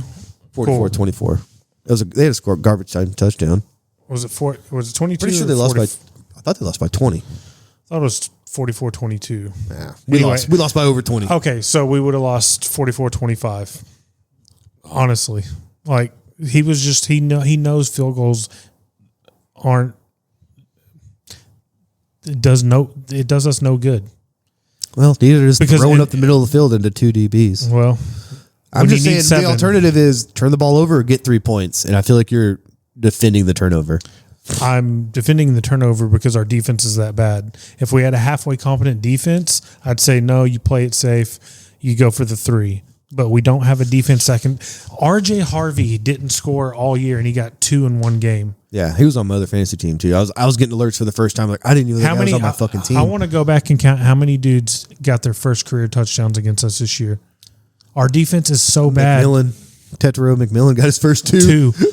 See, like he knows he has nothing behind him, so he's got to do everything. Well, that's what they always talk about. Is like this offense has to put up at least 30, right? Which is crazy. You have to at least put up 30 to even have a chance because they're not stopping anything. And let the formula to win is hopefully if they get the ball first, hopefully you get a stop, and then you go up big and you hope for another stop along the way. And just drain the clock at that point. And drain the clock. And just not let them get the ball back because it really feels like whoever gets the ball or whenever they get the ball, they're going to fucking score on us. Like, yeah, because they do. It's that, what was his name? Michael Nolan? Mike Nolan. It's the Mike Nolan defense all over again where it's just so embarrassing and bad. Second in they've got the number 2 offense in the league in the 31st defense. So second best and second worst. Yeah. Yep. Yep. Did you hear that we haven't beaten Denver? Yeah, since like 1995 or it was 95. I was like, oh, is that at home? He's like, no, at all. We haven't beaten that fucking team in 30 years. No. So anytime you see Denver on the schedule, no matter where they are, it's go ahead and chalk that up. There's my boy. Drake May. He's playing well, man. Playing pretty fucking well, actually. Playing pretty great. I just want to see team stats. I don't know. We're just the defense it's just atrocious. Well, yeah. Bottom line is the defense sucks. The offense is playing great. That's why I would like to line up the years with Pickens, Lamb, and Dak, and just say because it sucks, man. I'm just like I always feel like the season's like already gone, just because like when one unit is so bad, it drags the whole team down. Mm-hmm. Like you can't have a historically bad side of the ball and expect to do good things. Yeah. I don't know, man. We've got, and that's why I was like, it's really a toss up about the trades or not, because at the same point, like we have a lot to fill, but if you trade for a guy and he's going to be there for 3 years and he's NFL ready, that is like your first round pick. I don't know. I could see both sides. I say, if you can't get Crosby for those Green Bay picks. Or Quentin Williams. Don't forget about that dude. Or him. Because the Green Bay picks right now are 31. And they're going to remain around that. 25 to 32. So if you can give me Crosby for the 2 Green Bay picks, I say go for it. If not, you're going to give up both Green Bay. So then you just traded Micah for Kenny Clark and Max Crosby. Oh yeah, Max Crosby. When you put it that way, we still lost the trade. That sucks. I mean, that's debatable. The art of the deal. I mean, it's not really, because Max Crosby's got to be 3 or 4 years older than Micah. I think he's like 2 years older, 3 years older, maybe 3. Because you got to think, is anybody you're drafting in those spots as good as Crosby? No. And that's what I'm saying. Like, you're not going to get that quality, and that's why I would give up the pick. The value is not there. So you think you get? Yeah, it sucks giving up both first round picks. Yeah, I would love to just pay like ideally it'd be that pick and Diggs, because Diggs doesn't want to be here. Well, I don't even know if that fool got a concussion. I think he's just being a bitch and doesn't want to play. Yeah, I do too. And I don't think the other team also has to take on his huge contract. We take on their contract, so wouldn't it wash each other out? Yeah, I don't know how they. I just want Diggs off the team, dude. I'm so fucking over that guy. Like he's a bitch. He's a bitch. We got Bland, and we can have Rebel come back. Let Rebel be out the whole year. Suck this year. We'll come back next year with those 2 guys. We can obviously draft. Oh, and what happened to boy from Wake Forest? The cornerback that we took like in the 5th round a couple years ago. Yeah, I don't know. Is he like hurt? Can he not play? I don't know if I've ever seen him on the team yet. Can he not play? And the other thing that I didn't even think of is Mingo. He's a healthy scratch every game. We give up a fourth for a guy that they're like, you can play now, but we just don't want you to. Yeah, you know how fucking embarrassing that is? He's a healthy scratch. They brought that up, and I'm like, that's right. I haven't even seen that guy on the field all year. Because Flournoy, luckily, I like him. He's playing better. Tolbert, okay, he can be like your 4th guy, but I was like, we don't even need Mingo. That was the dumbest trade, dude. They made a trade for the sake of making a trade last year. Just saying, hey, I'm doing something. That was after Dak got hurt. And they're like, you know what we should do? Trade for this fucking receiver that's not even going to be on the team. Like, Carolina couldn't have fucking picked up the phone quicker. Carolina hung up the phone and just high-fived everyone. Like, it's embarrassing, dude. That's why the GM will never fire himself. We're the only team in the history of sports that deals with this shit. Landry asked me if I was upset. I was like, dude, I've been doing this 30 years. I'm not upset. I'm immune to the pain at this point. Like, it's embarrassing. Then he started asking me, he's like, hey, is the president there? I'm like, you mean the president of the Cowboys? I'm like, yeah. He goes, you don't like him? I was like, he's like, you hate him? I was like, not as a person, but I don't think he does a good job running the team. He goes, well, maybe his son will do better. I was like, brother, I don't think so, but maybe. He's even tighter with the cap than fucking Jerry. Well, he's Jerry Jr. at this point, right? Like, he's at his dad's hip for the last 30 years. Like, you don't think he's going to be just like him? I think we have the second most cap room in the league. You don't get trophies for the most cap room. I'm tired of having all this cap room every year and them gaslighting at this point, us. It's too late. Like, there's nothing you can do with it. Them gaslighting us and saying, oh, we don't have the cap room to take this person on, or we don't have the money. I'm tired of it. I'm fucking sick of it. So I don't know, man. We got Arizona coming up on Monday night, and Kyler Murray's never lost in Texas Stadium going all the way back to high school. So That's a pretty cool stat. this should be fun. Marvin Harrison, 4 touchdowns. Oh, yeah. That's what I'm saying. Like, if I got a player playing Dallas's defense, I'm starting him 110%. Benson's probably still out. He I'm is. up against Chris this week, dude. He is. And that beautiful man is going down. I got Alex this week. That other beautiful man is going down. No. These two ugly fucks are getting a couple dubs this week. No. So, I beat you the other You 2 did. weeks ago. You did. It was close, wasn't it? Or did you blow me out? I was down 12 heading into Monday night. You had Rashad White. Yep. And I had Gibbs. And I remember Gibbs telling Claire, I was tore like, it I'm up. down 12. We got a chance. And I got an update. It said 80-yard touchdown. I said, well, hey, That's it. we might That's win. I ended up beating you by like 18 points. I had to post my Gibbs meme that I made. Gibbs. Yeah. Yeah. He got me. So yeah, when I sent y'all the text, my sports weekend was bad. I lost fantasy. Cowboys got blown out, and then FC Dallas had their first leg of their game, and they got blown out 3-0 in Vancouver. So MLS is weird. The first round only is a best of 3, which no other league in the world does. They don't have playoffs to begin with, first of all. Second of all, they usually do a home and away, and it's aggregate like goals, like, you know. Like most points for, against, or whatever the difference is. Like if I beat you by 5 and you beat me by 4, I would win because I'm +1. Yep. So, but we do best of 3. So and it wasn't even, when I say we got beat, it looked like, I'm trying to think of a comparison. It looked like, I don't know. It looked like Jackson State versus Alabama. Like, it looked like we just completely forgot how to play we're in a soccer. whole nother division down from them. Yeah, it looked like we completely forgot how to play soccer. Like, touches were going like 5 feet in front of players. Like, we couldn't connect 2 or 3 passes together. Luckily, our goalkeeper stood on his head. It could have been I counted. It could have been 7-0, and he just stood on it. Like, it's crazy to think that you lose 3-0 and your keeper is the man of the match, but he really was, because it could have been 7-0. He just stood on his head and like made all these amazing saves. But we have, luckily it's not aggregate, and we've got a chance Saturday night in Frisco. Best we can hope for is hold them 0-0 and try to eke one out late and take it back to Vancouver, and then anything happens. And that's on Apple TV, right? It's on Apple TV. Yeah. Because it used to be on, like, I could watch that shit on Telemundo and some other local channel. I mean, I know why the league did it. Apple, for money. They paid them $10 billion. Yeah, I'm pretty sure I would sell my rights. For a league to, for basically the 5th most popular sport in the country, they $10 billion, you're not turning that down.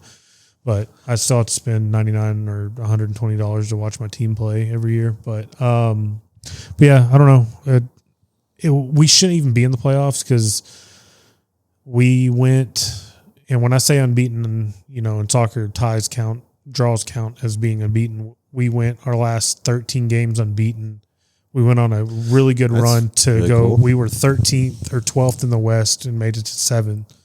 And then the 8 and 9 seeds have a play-in game. So we went from being like 3 spots out to missing the play-in game and getting in the actual playoffs. So hats off to Eric Quill. He's a first-year coach. Like, he made lemonade out of the lemons that the fucking Hunt family gave him. Hats off to him. The Hunts are like so locked in with the Chiefs, and they're winning.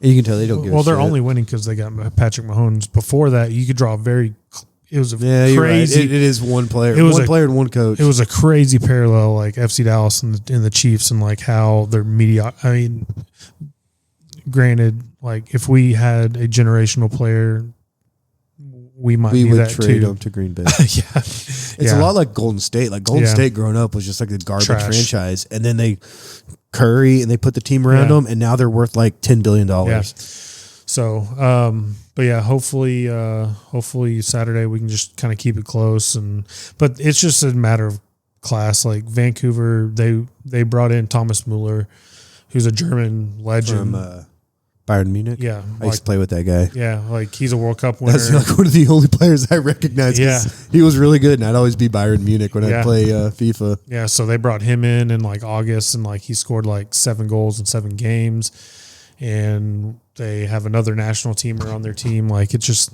I don't know, it's a big gulf of talent, but who knows? I'm proud of the team for making the climb to get in, and but we got to clean house. Like going back to the Cowboys defense, like we have one good center back. Like we have one center back who is just a fucking baller. He's amazing, and the other 2 are just dog shit. Like Sounds like our defense should be playing Sunday league somewhere, but somehow they've convinced an MLS team to pay them money to play fucking soccer on either side of them, and then we've got a few little pieces here and there. We've got an 18-goal scorer that's getting called up to the Croatian national team. So there are little pieces here, but it is going to have to be kind of in the off season. It's going to have to be kind of a massive like overhaul of some players. So, but yeah, so that weekend sucked. That was for me too. Lost both fantasy matchups. Cowboys lost. Yep. Yeah, just one of those weekends, dude. Yeah, man. So. Gonna be better this weekend. Got plans this weekend. No kids on Saturday. Oh, good for you. I didn't know if I want to take drugs or drink, and Claire said she'd rather drink. So I said, okay, we'll just do that then. Yeah, good for y'all. All right. So let's get into what we're watching and listening to and get out of here. You go first because I'm always takes super short. Second. Mine, Third Degree podcast from FC Dallas, 1-star Cowboys podcast with Kevin KT Turner. Let's see. I need to catch up on some Necronomipod because I've seen they put out some bangers recently. I know they did Hillside Stranglers, Yeah, but it's see, I always if it says part 1, I'm gonna wait. Yeah, I'm gonna wait until they're all out. Yeah. So I got to catch up on that. And then I'll put on like I showed you earlier. I'll put on my little DJ for my walks in the morning. And then we're watching Big Brother 6. Me and Lauren, we're watching that. And then, just Cowboys, and then waiting for the FC Dallas season to end. Reading. Oh, and I'm also working my way back through Jack Reacher. I'm on book like 8 or 9. Yeah, we're at the good point too because I think I'm on book 1 shot. Yeah. And then what was after that? The one I'm on. When I told you to save, because I think I'm on those 2. I just finished, I think it was Persuader last. The Hard Way. Yeah. Yeah. So I need to do 1 shot in the Hard Way. And I'm like, well, Matt's checking them out. You know, and I was like, just hold on to them and then I'll listen to them and I'll return them for you. So I may need, because I'm almost done with the Hard Way, I may need you to return something that you're not reading so I can get to the next one. Which one? I don't know. Something. Okay, let me know. I'll figure out which library it is and tell you to. Dude, I need to ask you about the stuff you've been reading. You got the Gucci Mane autobiography? Oh, you know what? You know what? I was like, look at this shit, man. Do you know what that is? Do you know what that is? That's not me. So I had a friend because she got fired. Her name's Harshana. She was my black. I was saying, there's like some black literature. I'm like, what is Matt listening to? She was my friend. She's black, and she knew about Libby, and she's like, but I'm only through Ellis County, through Sims, and like there's rookie. nothing there. And I was like, girl, let me show you. And after I explained to her what I did, she's like, you are such a fucking nerd. And I'm like, look how much access you have. Do you want now. help or not? And so I hooked her up, and I'm gonna have to get hooked up again because I think Kansas City, Chicago, LA, like they're all bitches, dude. They keep wanting you to verify. Dude, and now I've got to like remake. I just need to find time to like remake like a fake well, whenever you profile. do, let me know because I think Alameda comes in clutch though. Like they have the most random books that I want. I don't know. There's a lot of good ones. Like LA County's really good, but I think it's Chicago, St. Louis, Kansas City. Yeah. In LA, not LA County, but LA. I was like, dude, they're bitches. And always say like, we need you to verify your account. And it's like, well, I'm here in Texas, so I can't do that right now. Yeah, I hate that. I just gotta, because I have like these like random emails, and like Lauren will be like signing into something Google, and she's like, "What is this account?" And I'm like, "That's for my library books." She's like, "What do you mean?" And then I had to explain to her what I did, and she's like, "Are you going to jail?" I'm like, for public books? That'd be so fucking lame, dude. Like, what'd you do? I killed a guy. What'd you do? I I created fake Gmail. I have a account, thirst so for knowledge. Yeah, so I could read books. But yeah, so are you listening to One Shot right now? No. So it's not going to spoil anything, but they based one of the Tom Cruise movies off that book. I don't know if you saw the Tom Cruise movies. I did. I think he made 2 of them, didn't he? He made 2 of them, so one of them is based off One Shot. Wasn't one called like Never Back Down or something? Something like that. But Okay. that One Shot is one of the movies that it was based off I need of. to rewatch those movies too. I know they're cringy because Cruise is 5'7", and he's no beefcake. And he's not Alan Richardson. He's not a beefcake. I know that. All right. My turn? Your turn. I'll do watching first, and then I'm going to have to read some stuff. One of them's really long for my explanation, but watching, we watched Weapons Sunday night. That's on HBO Max. I heard that's good. It's pretty good. I think it had too much hype around it because it was a good movie, but it didn't meet my expectations, and that's not the movie's fault. You know, it's more my fault for putting it. My sister said the same thing. She was like, just wait until it's out and stream it. He's like, you don't need to see it in theaters. And she was right, so I appreciate that. Also on HBO is Peacemaker season 2. So I rewatched the first season because it's been a few years, and I was thinking if I get home pretty soon, like in 10 minutes, like I can watch one episode before midnight. So I might start season 2 of Peacemaker because that has my BFF boyfriend, John Cena. I love that guy. We watched that monster show, Ed Gein. Well, we watched the first like 5 episodes, dude. And me and Claire like, we're not going to finish it. It's not good. They made so much shit up. Like, there's so much non-factual stuff in it, and I was like, it's 8 episodes, and it should have been like 4. Damn. They're just drawing it out. I just don't really care for it. I think from like clips I've seen, like Charlie Hunnam did a really good job. Yeah, I mean, he's not bad, but like, Maybe I there's just really characters like that are Hunnam. just made up, and there's scenes that were like, that never happened. Like, they have stuff where like, you know, this didn't happen, and these characters that like, because he was in the show, he's like engaged at one point. And I was like, he wasn't fucking engaged. Like, not that I know. I never got engaged. But like I said, it's just drawn out. It should have just been half the episodes that it was. Yeah. And I think we finished episode 5. And I told Claire, I was like, do you want to watch these last 3? And she didn't really want to either. Nope. We watched The Perfect Neighbor on Netflix. I heard that was really Lauren good. said we need to watch that's basically all told through like police cam footage. It's about this situation. I want to say it was like in Florida or something. Maybe it was Louisiana, but somewhere in that region of like, you know, southeast. And yeah, it's sad. It's sad, but you know, you could have seen it coming because it was about this one bitch of a neighbor. Yeah. And Amazing Race, the newest one that has all the Big Brother Big Brother. characters. Yeah, I think we might be caught up on it, but it has Tucker and his brother, and they're actually really good. Like, they crushed the last episode. They did something that was able to get like a speed pass to go all the way to the end. They had to solve a Rubik's Cube each in under 7.5 seconds. And they both did it. God It showed you a damn. chart about how to specifically turn it to do it, but it was still like speed. And they were like, we've never done this before. And I'm like, that's actually really impressive that you could come in and do that. And that allowed them to go. You guys are savants. I mean, Tucker in that season, he did have like that kind of, he's almost like that ADHD kid that could like solve a fucking problem that nobody else could. Like, he had like that weird thing about him where like, you know what? I bet you are really smart. Tucker grew on me too as the season went on. I didn't like him at first. I thought he was a little too much, but that is his personality, and he's a good dude. Listening to the first one was The 100 Years War on Palestine, self-explanatory, by Rashid Khalidi. I did the Dark Tower series. I've only gotten through books 1 and 2. That's Stephen King, you know, the Gunslinger series. I think there's 7 of them. I returned the 3rd one because I'm like, this is a huge investment, and I have a lot of really good books on deck. Did you notice what Libby does different now? You can suspend instead of saying like hold or you know, whatever, you could drag for like Slider. a week. Yeah. Now you suspend, and if you're ready for it, you can unsuspend it, and they're like, oh, well, it'll be available in 2 days, or it'll be available soon. Took me a minute to get used to it, but it's pretty simple. This one was called The Texas Murders. It was James Patterson, and I really thought it was going to be like a work of fiction or nonfiction, but it was fiction, like all made up. The great Texas Rangers go on a no-hold-barred pursuit of the most dangerous killer ever to terrorize Texas. His character was named Roy Yates, protects his home state, wearing a 5-pointed silver badge and carrying a 6-hour. It's about Native women going missing and then the investigation into that. It was okay. I wouldn't recommend it. I did the Robert Blatch book, Psycho, that was written basically based off of Ed Gein and directly based off the book.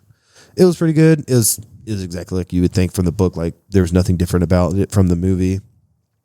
I randomly listened to the Maze Runner trilogy this past week. Like I don't know why I did Was it good? It really was. Like the third book, I was like, they need to fucking wrap this up already. Each book was under 10 hours, like 9 to 10 hours. So it wasn't a huge investment. Yeah. But at the end, you know how it is when you're like, I know what I want to read next, but I'm like, but I got to finish this shit. And it's like, I was like just getting angry with it because it wouldn't wrap up. And I like stories where it's like, keep checking the time. Like I did that last day. I checked like 5 times because I like books where it's like, oh, something happened and the world changed forever. And I'm like, well, tell me all about it. Like, I want to know what happened. Yeah. And they kept teasing that, but they didn't really delve into it. Like, I wanted like half the book to just explain to me how we got to this point. And it'd always be like, touch on it a little bit, but never did a deep dive. And that's the kind of shit that interests me. Is like, I want to know, how did society collapse? What caused it to collapse? What are we doing now? And it really wasn't like that at all. This one was The Marshall Plan. It was by a guy named Ben Steele. In the wake of World War II, with Britain's empire collapsing and Stalin on the rise, U.S. officials under new Secretary of State George C. Marshall set out to reconstruct Western Europe as a bulwark against communist authoritarianism. The massive, costly, and ambitious undertaking would confront Europeans and Americans alike with the vision of at odds with the history and self-conceptions. In the process, they would drive the creation of NATO, the European Union, and the Western identity that continues to shape world events. So I'm just a big history nerd. I like that. The Marshall Plan is really what saved Europe after they destroyed everything, and we put in like hundreds of billions of dollars just to keep, basically communism contained in Europe. And they talk about they spent like over that time from basically the end of World War II to the collapse of the Berlin Wall, we're talking trillions of dollars just to prevent an ideology from spreading, because really that's all it is. It's a threat to capitalism is what communism is. And the fact like they could have done so much in their own country and neighboring countries to actually build relations instead of just like fostering this hatred or animosity towards communism. It's kind of stupid. Absolutely not. Let's wrap this bitch up so you can go home and watch your show. Peacemaker with John Cena. Maybe he'll show his dick. Pacemaker. No, not yet. He's got a hog. He's got a big hog from what I heard. Yeah, it was in that movie where he banged Amy Poehler. Oh, Baby Mama? Was it? I think so. No, I think it was maybe. Yeah. When you see it in that movie? No. Oh, like you see it like in his underwear. Like he's still. It's a hog. Well, good for him. It's like my roommate Black Panther back in the day. Hit it. All right, dude. That was a good one. I always think like, man, when I see this run sheet, it's a good hour and a half. 250. Yeah, here we are at 250. Who listens to this shit? I'll listen to it. My wife won't, though. Alex listened to it. Shout out, Alex. We love you, man. Thanks for always listening. And everybody else that might listen to this, let us know that you listen, and we'll shout you out too. I would love to give a shout out, but I don't know who listens. So yeah, I don't know. I was looking at YouTube because I've been throwing this thing up on YouTube. There's one episode had like 57 views. Hell yeah! Did you click on it 57 times? No, my kid might have though. Oh well, she thinks I'm famous because I was on YouTube once. Yeah, Landry wants me to be famous on YouTube. Fuck them kids. Anyway, I'm out. I'm out.